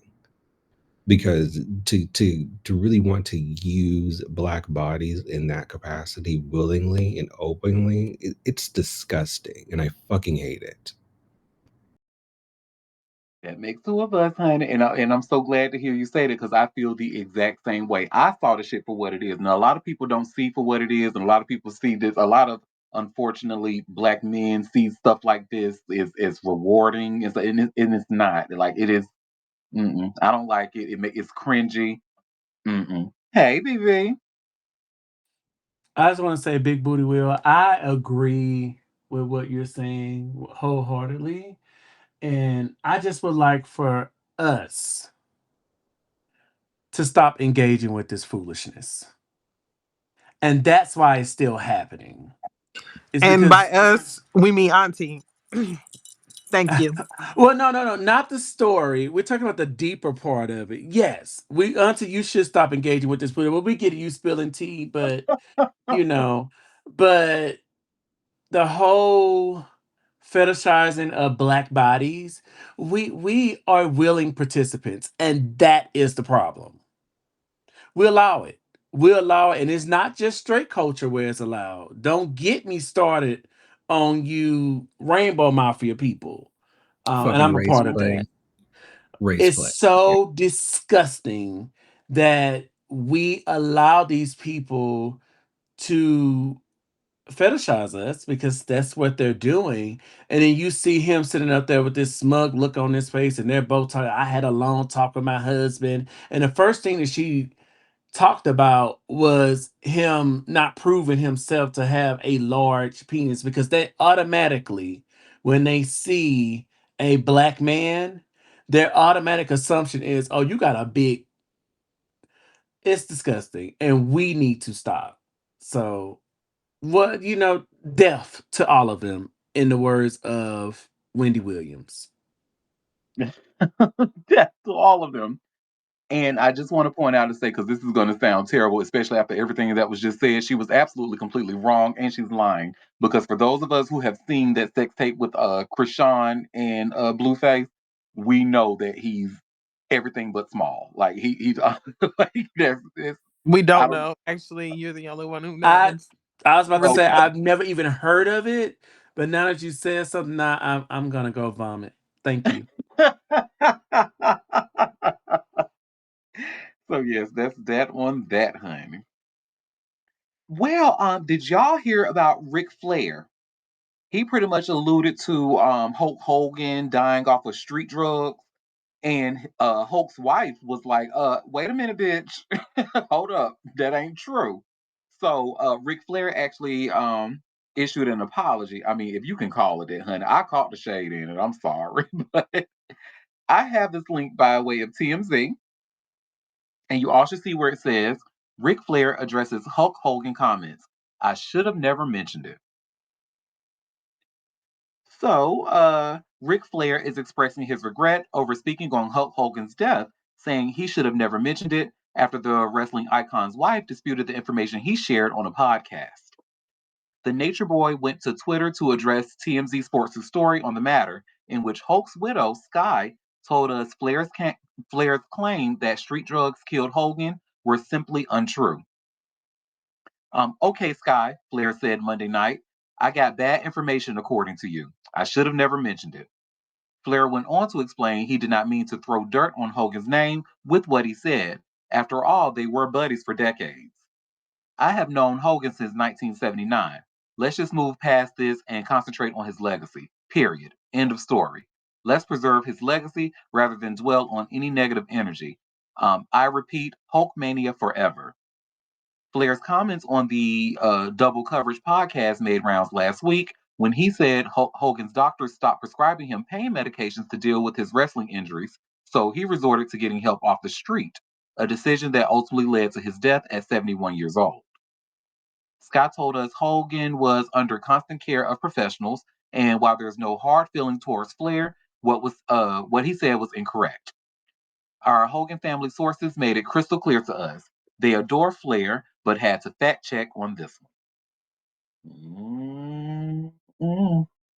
Okay, you called it, BB. I'm seeing in the comment. Wait, the quote unquote, according to you, baby, that was Shay D, honey. And you know how the people really ain't feeling Sky like that, especially not the kids. Well, especially not Brooke, as we know, because we talked about Brooke here for quite a bit. But Brooke don't fuck with Sky.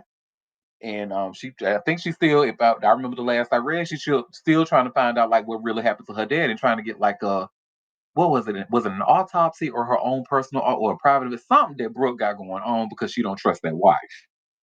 So messy white people shit. I love it.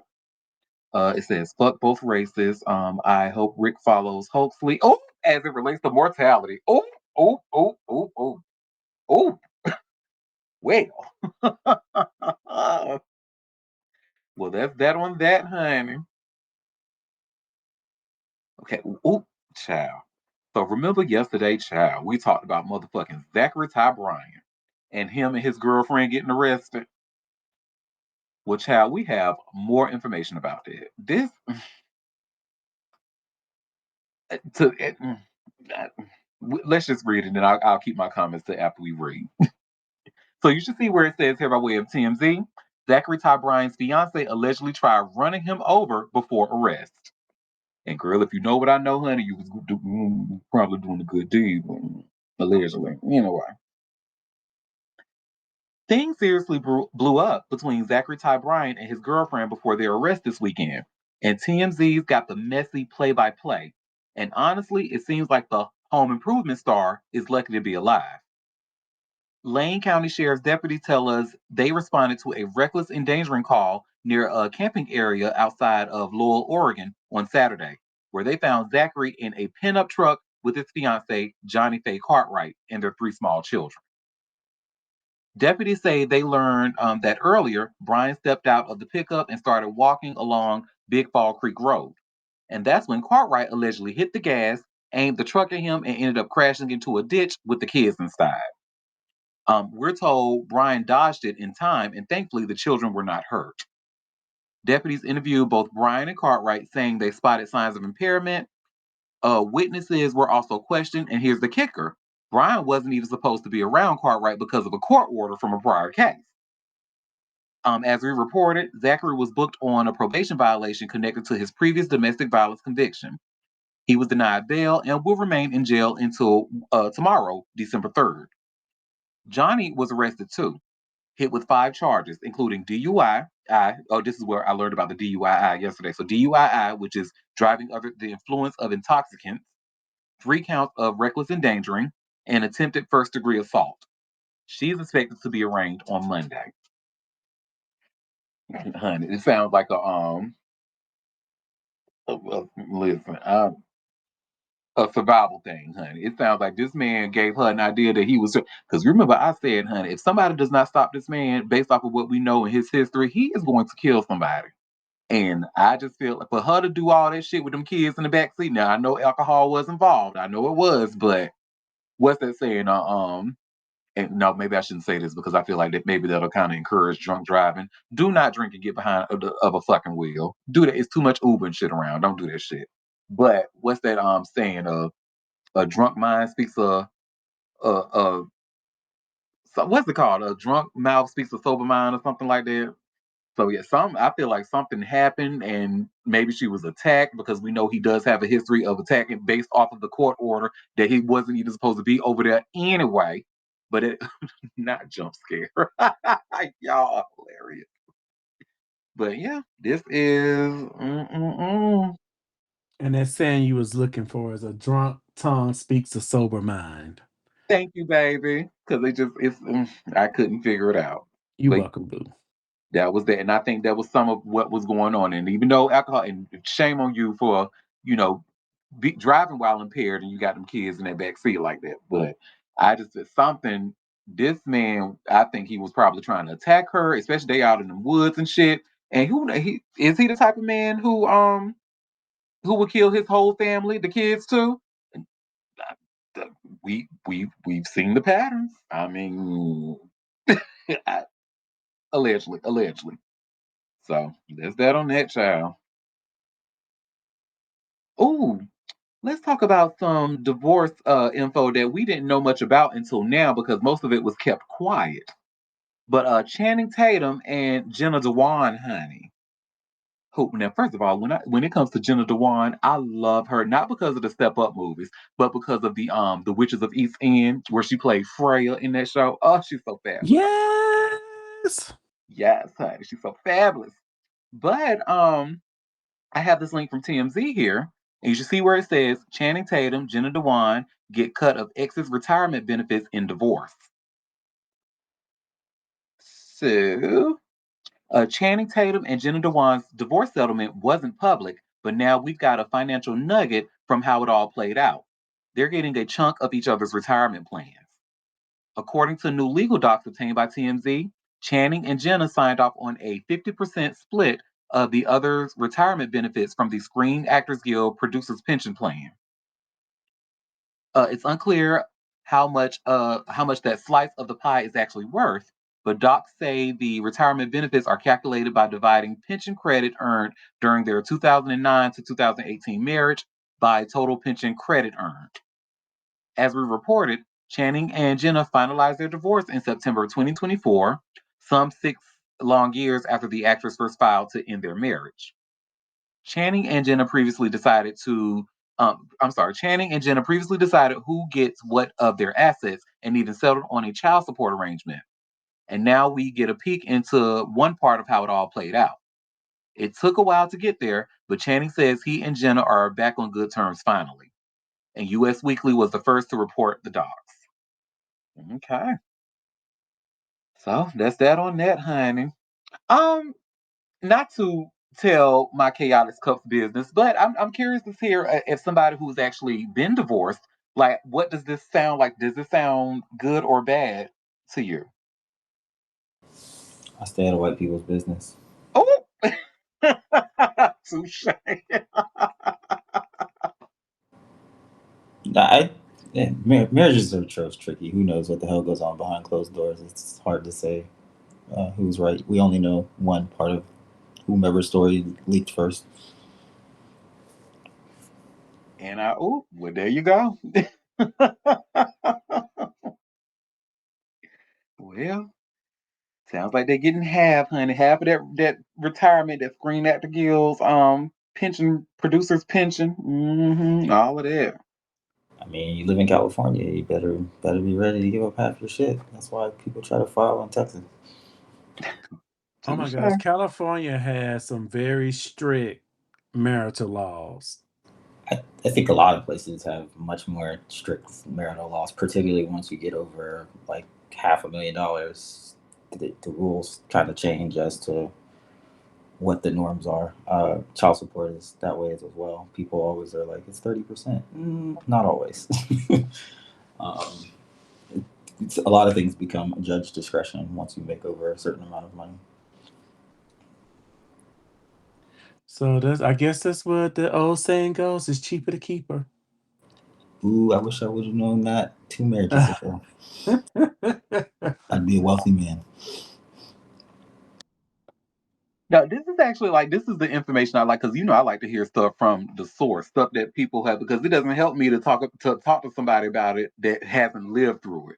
And so really thank you for even sharing your thoughts on that because I was curious to what you or somebody who's been in your position before what they would think about it. So and right now, when it comes to my parents, don't say shit about it because they only want to talk about the past, and then I really don't know any other divorcee at the moment. So Yeah, that you I can start. talk to and ask questions. I think the older you get, the more you kind of see why things are designed the way they're designed. But yeah, it's hard. Who knows if deserve is a big word, but they were married. He knew what the risks were for getting divorced. There may or may not be a prenup there. If there isn't, then the letter of the law is she gets half, and uh, she should get half according to the Well, law. it's the article saying my understanding was she gets half of his and he gets half of hers. That was my understanding of it. That's the way all marital assets should be split. Yeah, so I mean, it just at that point is who had more. Well, I would be mad, but it sounds like it's fair, I guess. I mean, like what you're saying is we really don't know any situation what's fair because we don't, right? And we don't know what happened. But just based off that, 50% of her pension earnings for 9 years go to him, and 50% of his go to her. Yeah, Okay. it does. It definitely depends on certain things come out into a wash, and then if it does, you usually have a settlement agreement just saying it's a wash. But usually things are lopsided to where somebody makes Oh, absolutely. more money Absolutely. than the other one, and then in that case, it turns into a larger conversation around how you break up that asset. You may even go into it with a plan to be civil about it, but once lawyers get involved, their options usually are to go nuclear as first and then back down. I watched my brother go through a very nasty divorce, and the things that he found out that his wife was doing um, behind his back, I was like, Damn. that it scarred me because I probably would have been a Diddy. Like, girl, I got to get you up out of here some way. I was like, that is crazy what people will do, one to hurt you, but we're married and you're doing things behind my back that pretty much caused him financial ruin that he had to go back and rebuild. So it's a scary thing to have to go through. Um, Divorce that is. So It's really hard to come out of a divorce unscathed, either emotionally or financially. Everybody unless you goes. ain't got shit. I don't know. I think even if you don't have shit, it can, like you said, it can mess you up even further. Um, Having to give up, if you don't have anything and having to give up, say your retirement, whatever little you do have saved, that is a pretty big deal. So even being broke, divorce can typically cause more problems. Even if you think about going into it civilly, things don't. I have seen very few that stay civil. You Very might be few. able, you might be able to recover after the fact, but feelings get involved. Money changes people's tone real quick, and depending upon the reason for why you're getting divorced, it's reopening that scab in court. And get me on a non-recorded line, and I'll have some more to say about that. I know that's right. All I'm hearing is stay single Mm-hmm. or don't get married. Everybody should get married once, but The Oh hell. no. but I'm good on that. be very careful. And like I said, I have some more to say if we ever get on a non-recorded line. Sounds like an offline chat. We There you love go. those too. Mhm. And we have a comment saying marriage is a scam, and I am inclined to agree, honey. I am inclined to agree. I've been I can't amazed. wait I've to been get married to. married. Go ahead. I mean, it's a business arrangement. The government loves you if you're married, right? Those of us who are single, we can tax the damn death. It's a business arrangement. Hello. I personally am sick of it, and I think married people should be taxed more because the leading cause of divorce is marriage. Get them out of here. The leading cause of divorce of marriage is crazy. I mean, you can't get divorced if you don't get married. The leading cause of death is living. I'm just saying. You got a point. You're wrong when you ain't wrong. Uh, yeah. And I know my Libra Queen says she wants to get married. So I love that because I know a lot of people say. I mean, it's never been a dream of mine, but I can certainly understand why people still want to have that dream wedding and stuff. So shout out to you, babe. And when you do First get of married, all, I'm wait a getting you a minute. gift. Wait a minute. He Wait a just put minute. Wait a words in minute. your Wait a mouth, didn't he? He sure did. Oh, Show and did. And did. I want to be clear. I can't wait to be married. A wedding? Not too much on a wedding. I would get But But to married be again. and I we mean, Auntie, know you we Kevin, you're know a would. that professional at it. Right. At this point, we know you we would. we know, Auntie, for you, you never desired to be married. You just want to sleep with married men. So we get it. We know it. Allegedly. Oh Right. no, ain't no allegedly. Sue me. You know what, bitch? I will. You will hear from my attorney. Your man is the litigation queen. So It is, honey. It is. So play with me if you want to. Well, y'all, I got three more stories left. And this next one, so remember, we were actually just talking about this man when we were talking about Jodie Sweetin from Full House, and we were talking about like our favorites from the show and stuff, and then we learned that Alanis Morissette, she wrote that Jagged Little Pill album. Dave Collier, the one who played Uncle Joy, was a huge inspiration of that album. Well, after beating cancer, he's actually dealing with a new cancer, but he's still hopeful. And I have this TMZ article here. One second. And you also see where it says Dave Collier reveals new cancer diagnosis, but prognosis is positive. So he was talking on the Today Show today, and shout out to Craig Melvin. When I tell you I love music, well, I just love the whole third hour. I love Chanel, I love Craig, I love Al Roker. Al Roker's like my uncle in my head. I even like that white lady. She Cool. But Craig Melvin was talking to to Dave Collier about his diagnosis. So let's see what they have to say. Well, when this loads. I was here a year ago and announced that I had non-Hodgkin's lymphoma, and then I went through chemotherapy for the next 7 months, and I really couldn't do too much. It was it really kind of just took my physicality. So you've started this new business venture, but as we sit here, you're also battling another cancer. Totally unrelated to the previous cancer that I had. So in October of this year, I went in for a PET scan, just a routine checkup, and something flared on the PET scan, and it turned out that I have P16 squamous carcinoma at the base of my tongue. So I said to the doctors, I said, well, did this happen because of the lymphoma? And they said, totally unrelated. So they said, well, now you're going to have to go through radiation. So I'm currently going through 35 radiation treatments. I'll be done, though, December 31st. Oh, great way to bring in the new year. Ring in the new year. Hey, but the thing here is that... What's the prognosis? Prognosis is very good for P16 squamous carcinoma. So it has a 90-plus curability rate.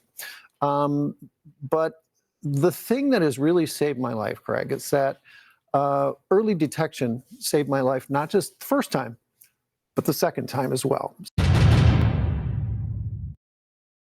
And what he said at the end of that video is very powerful, because remember, that was the message that when we did all of those breast cancers or organizations, or those breast cancer stories, even the guests that I brought on, we all got the same message. That they all had the same like common denominator, and they all pretty much expressed the importance of early detection. Early detection is very important. So I'm really happy to see him talking about this as well, like publicly, as public. And I like that it's somebody like him, like a major. So, cause baby, you could Full House was on everybody's TV and everybody's household, baby. Back when it was popular. So I'm just really happy to see, like, cancer. I believe it needs to be eradicated, but I think we have a lot of work to do to get there. And I'm looking at this comment. Oh my God, a petri dish of cancer. Yeah, he was going through it. I mean, putting Alanis through it, but still, he was going through it. Look, can't look at him and not think of Alanis Morissette. Exactly. He was a dirty dog to her, honey. Oh my! Imagine being dogged out by Uncle Joey. Like, oh my God. Oh my God. Oh, oh, oh. We have a comment. He was 33 and she was 18. Oh. I mean, to your cancer point, yes, it should be eradicated, but with motherfuckers like JFK Jr., good luck. Listen. Wake it the fuck up, honey. Oh, get his ass out of here. Okay, well, our next story. So, do y'all remember some time ago we learned that Tootsie, the rapper, he was actually taking his college football journey very seriously. So it looks like it's there, like he's doing the damn thing. So let me share this link here I have from Hot New Hip Hop. And you all should see where it says Tootsie announces official commitment to play Division I football at Syracuse. And this is actually very interesting because remember, Syracuse is where he was born. And he moved down to North Carolina, to Raleigh, North Carolina, where he was when he was like 12 and has been there ever since. But so now he's going back to Syracuse to play football, which I thought was really interesting. And I'm going to share this, share my screen as I read it, so that way you can all see the pictures. So Toosie's longtime dream is now reality. The New York rapper and singer is heading back to his hometown of Syracuse to play for the Orange's Division I football program. Still, just 25, he will assuredly be ready to play when the 2026 season rolls around. The Shade Room caught wind of the hitmaker's commitment announcement, which went up on his Instagram moments ago, Committed, he begins. For every kid who ever had a dream and make it reality, God's will is the way and no one can stop it, not even the devil. I want to thank my Lord and Savior Jesus Christ for even giving me the strength to chase what I believe. So when so many people told me I couldn't. Tootsie continues, thank you to the people who supported me as well. It never go unnoticed. To be born in Syracuse and moved to North Carolina at age 12 and haven't been back since. When Coach Friend called, I knew it was a sign from God. So with that being said, Cuse, I'm coming home. Hashtag committed. Hashtag 315 baby. Hashtag AGTG. He's been working hard to achieve this, with reports surfacing earlier this year that he had been training at North Carolina state facilities. That's what we talked about here on the show. And this is the picture here in his uniform. Y'all see Tusa reveals he's officially committed to Syracuse University. The other ones, that's the message we just read. So yeah, cute. Good for him, honestly. Y'all know I don't know shit about no sports ball, but I'm all for people living out their dreams and stuff. And he said, we learned in the last story, he's always had dreams of being a pro football player. So maybe this is a start playing college football. Who knows what could happen? Because apparently he's actually really good at it.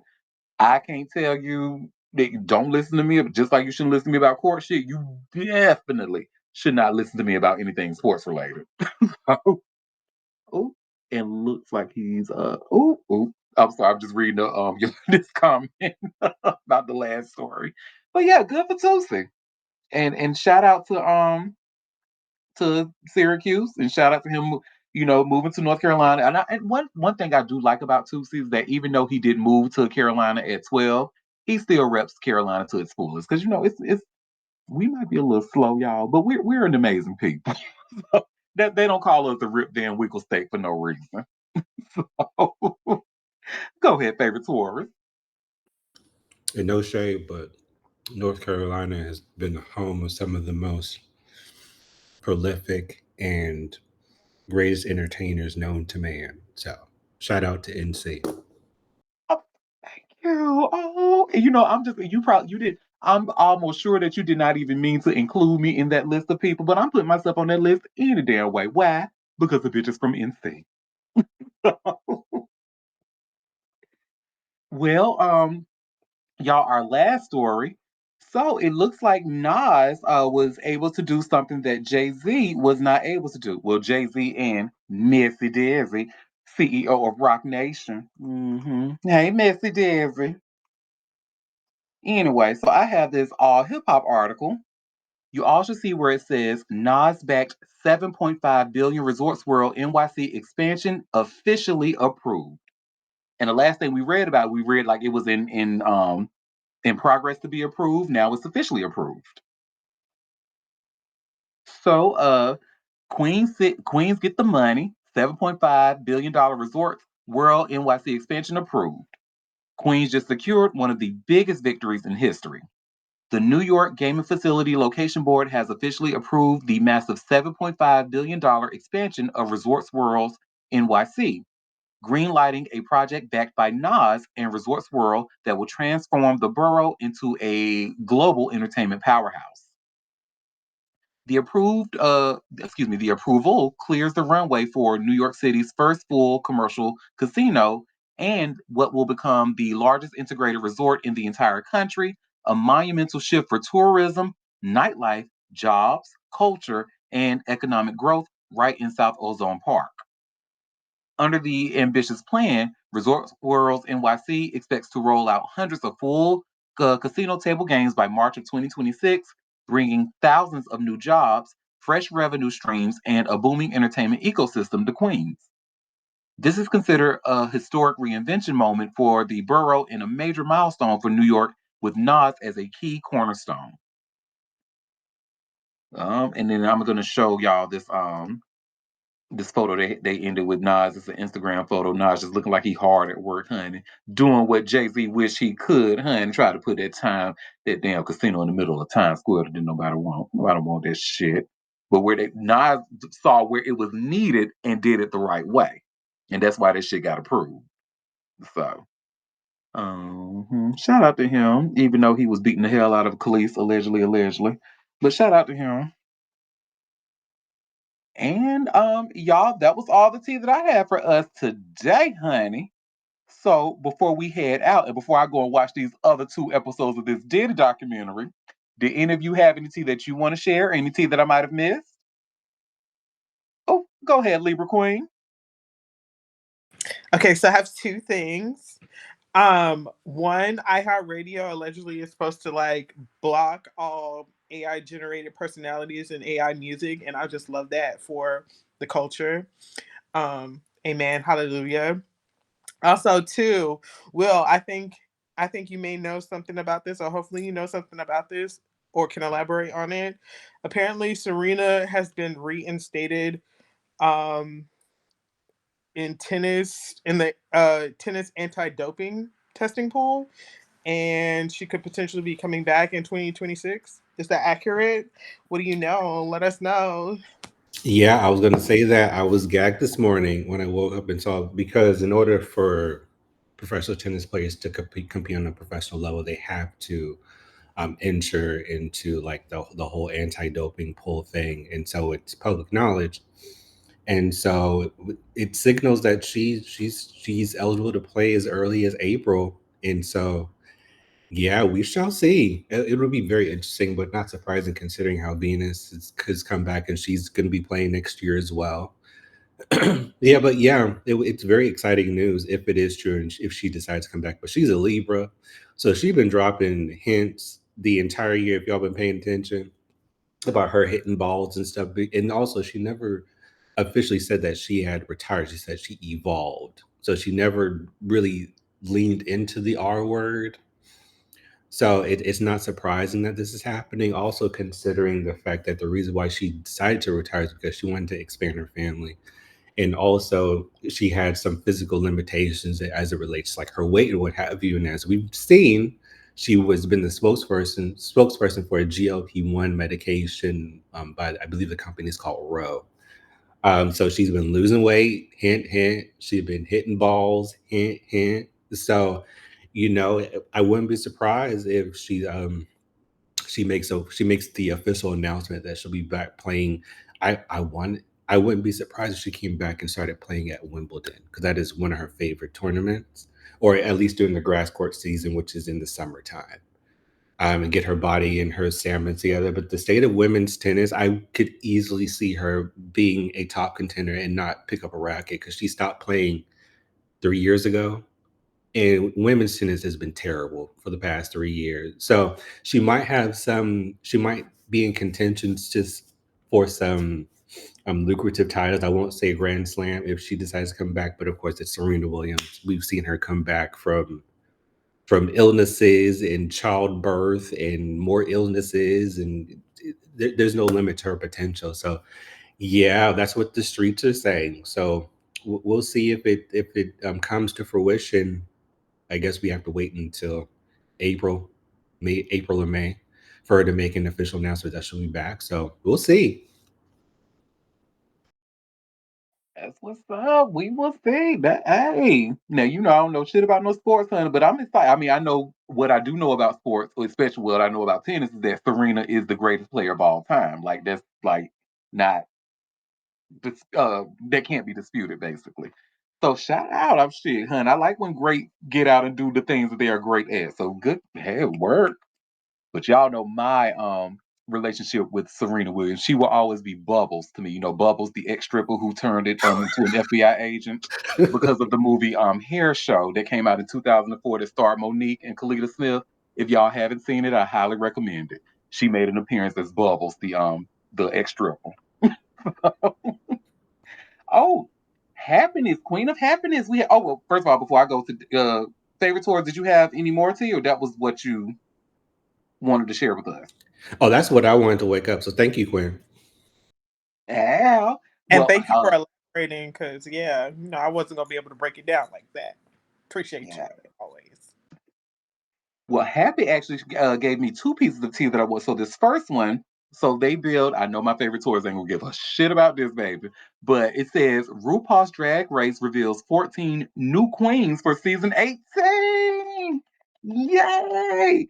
And I'm actually excited because season 17 was really good. So I'm just trying to see how this. So I actually have the trailer here. I want to see. I'm gonna see if I recognize any of the new queens that's coming for season 18. Let me see. Let me share this. I got this Entertainment Weekly link. So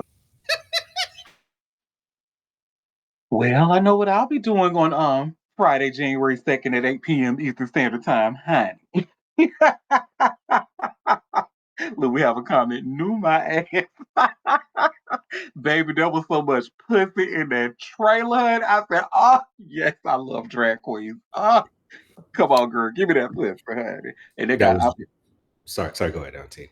oh no, I'm happy I saw it because I was getting ready to say, oh, did he have these queens like go through a paper bag test until I saw the big girl who was a little bit darker skinned. I'm like, okay, at least we got a couple of dark skinned girls up in there. But damn, Rue, honey, what, light is right? What the fuck is going on?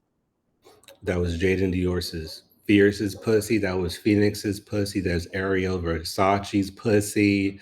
That was Brooklyn Heights pussy. What I'm getting at is the show is there's such a lack of originality when it comes to that show that it gets very boring very quickly for me now.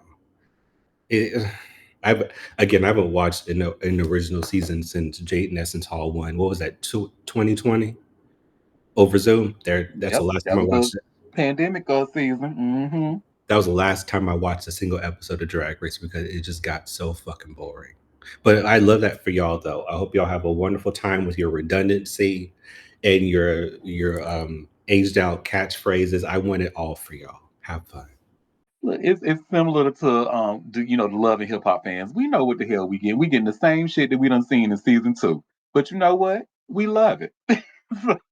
We love the redundancy. But yes, knew my ass. You have an absolute point. Cause honey, this and really this looks like I can't even think of which season, but this looks very similar to another season's upcoming trailer. So I mean, but when you do have a show that has like 20 seasons and what 10 all-star, are they all-stars 10 or maybe like 8 or something around there? I mean, what can you do? How can you be original with all this?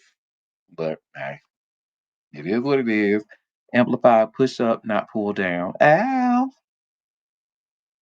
Well, speaking of pushing up, honey, it looks like Prada done pushed up on Versace. And this is the last story that Happy shared with me. And she was like, "Well, this is not really entertainment news." I said, "Well, no, it is because especially within Black culture, it's because of the rappers we know about like a lot of these high fashions. But you should see where it says here by way of AP News, minimalist product buys maximalist Versace for $1.4 billion in bid to relaunch a sexier Milan rival." Mm-mm. So yeah, Prada just bought Versace, honey, Versace for $1.4 billion, honey.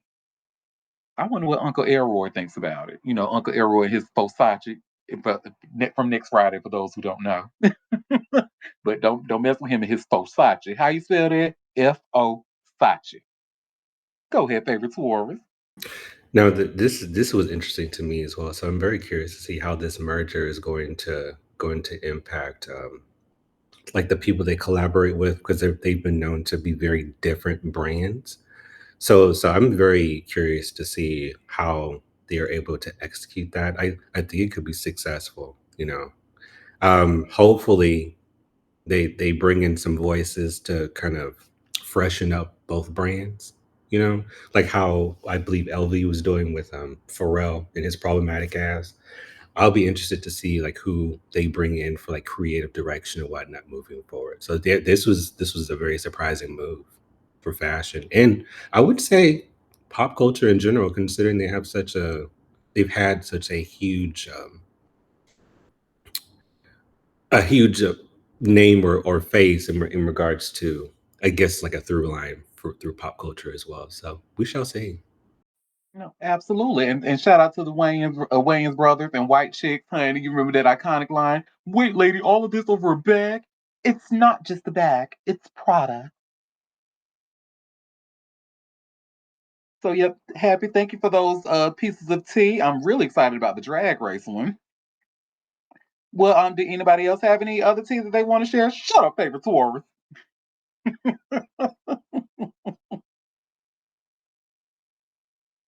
Well, y'all, thank you for taking time out of your busy day to come and sip tea with me.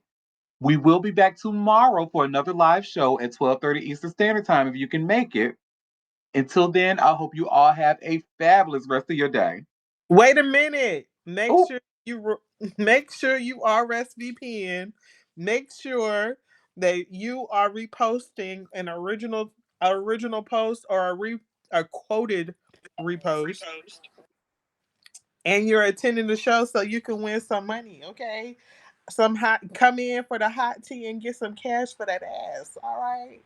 Thank you, Libra Queen. And y'all better listen to her because this is somebody who has won. So this is a winner telling you how to do it. I'm back at it. I need to win again. Yes. Well, thank you for that, Libra Queen and gorgeous. And it's to this. So make sure y'all RSVP to the now. I mean, matter of fact, while y'all tell, I need to go and create the session so y'all can RSVP. But I'll do that right away. But until then, I'll see you all tomorrow. Ciao. Bye.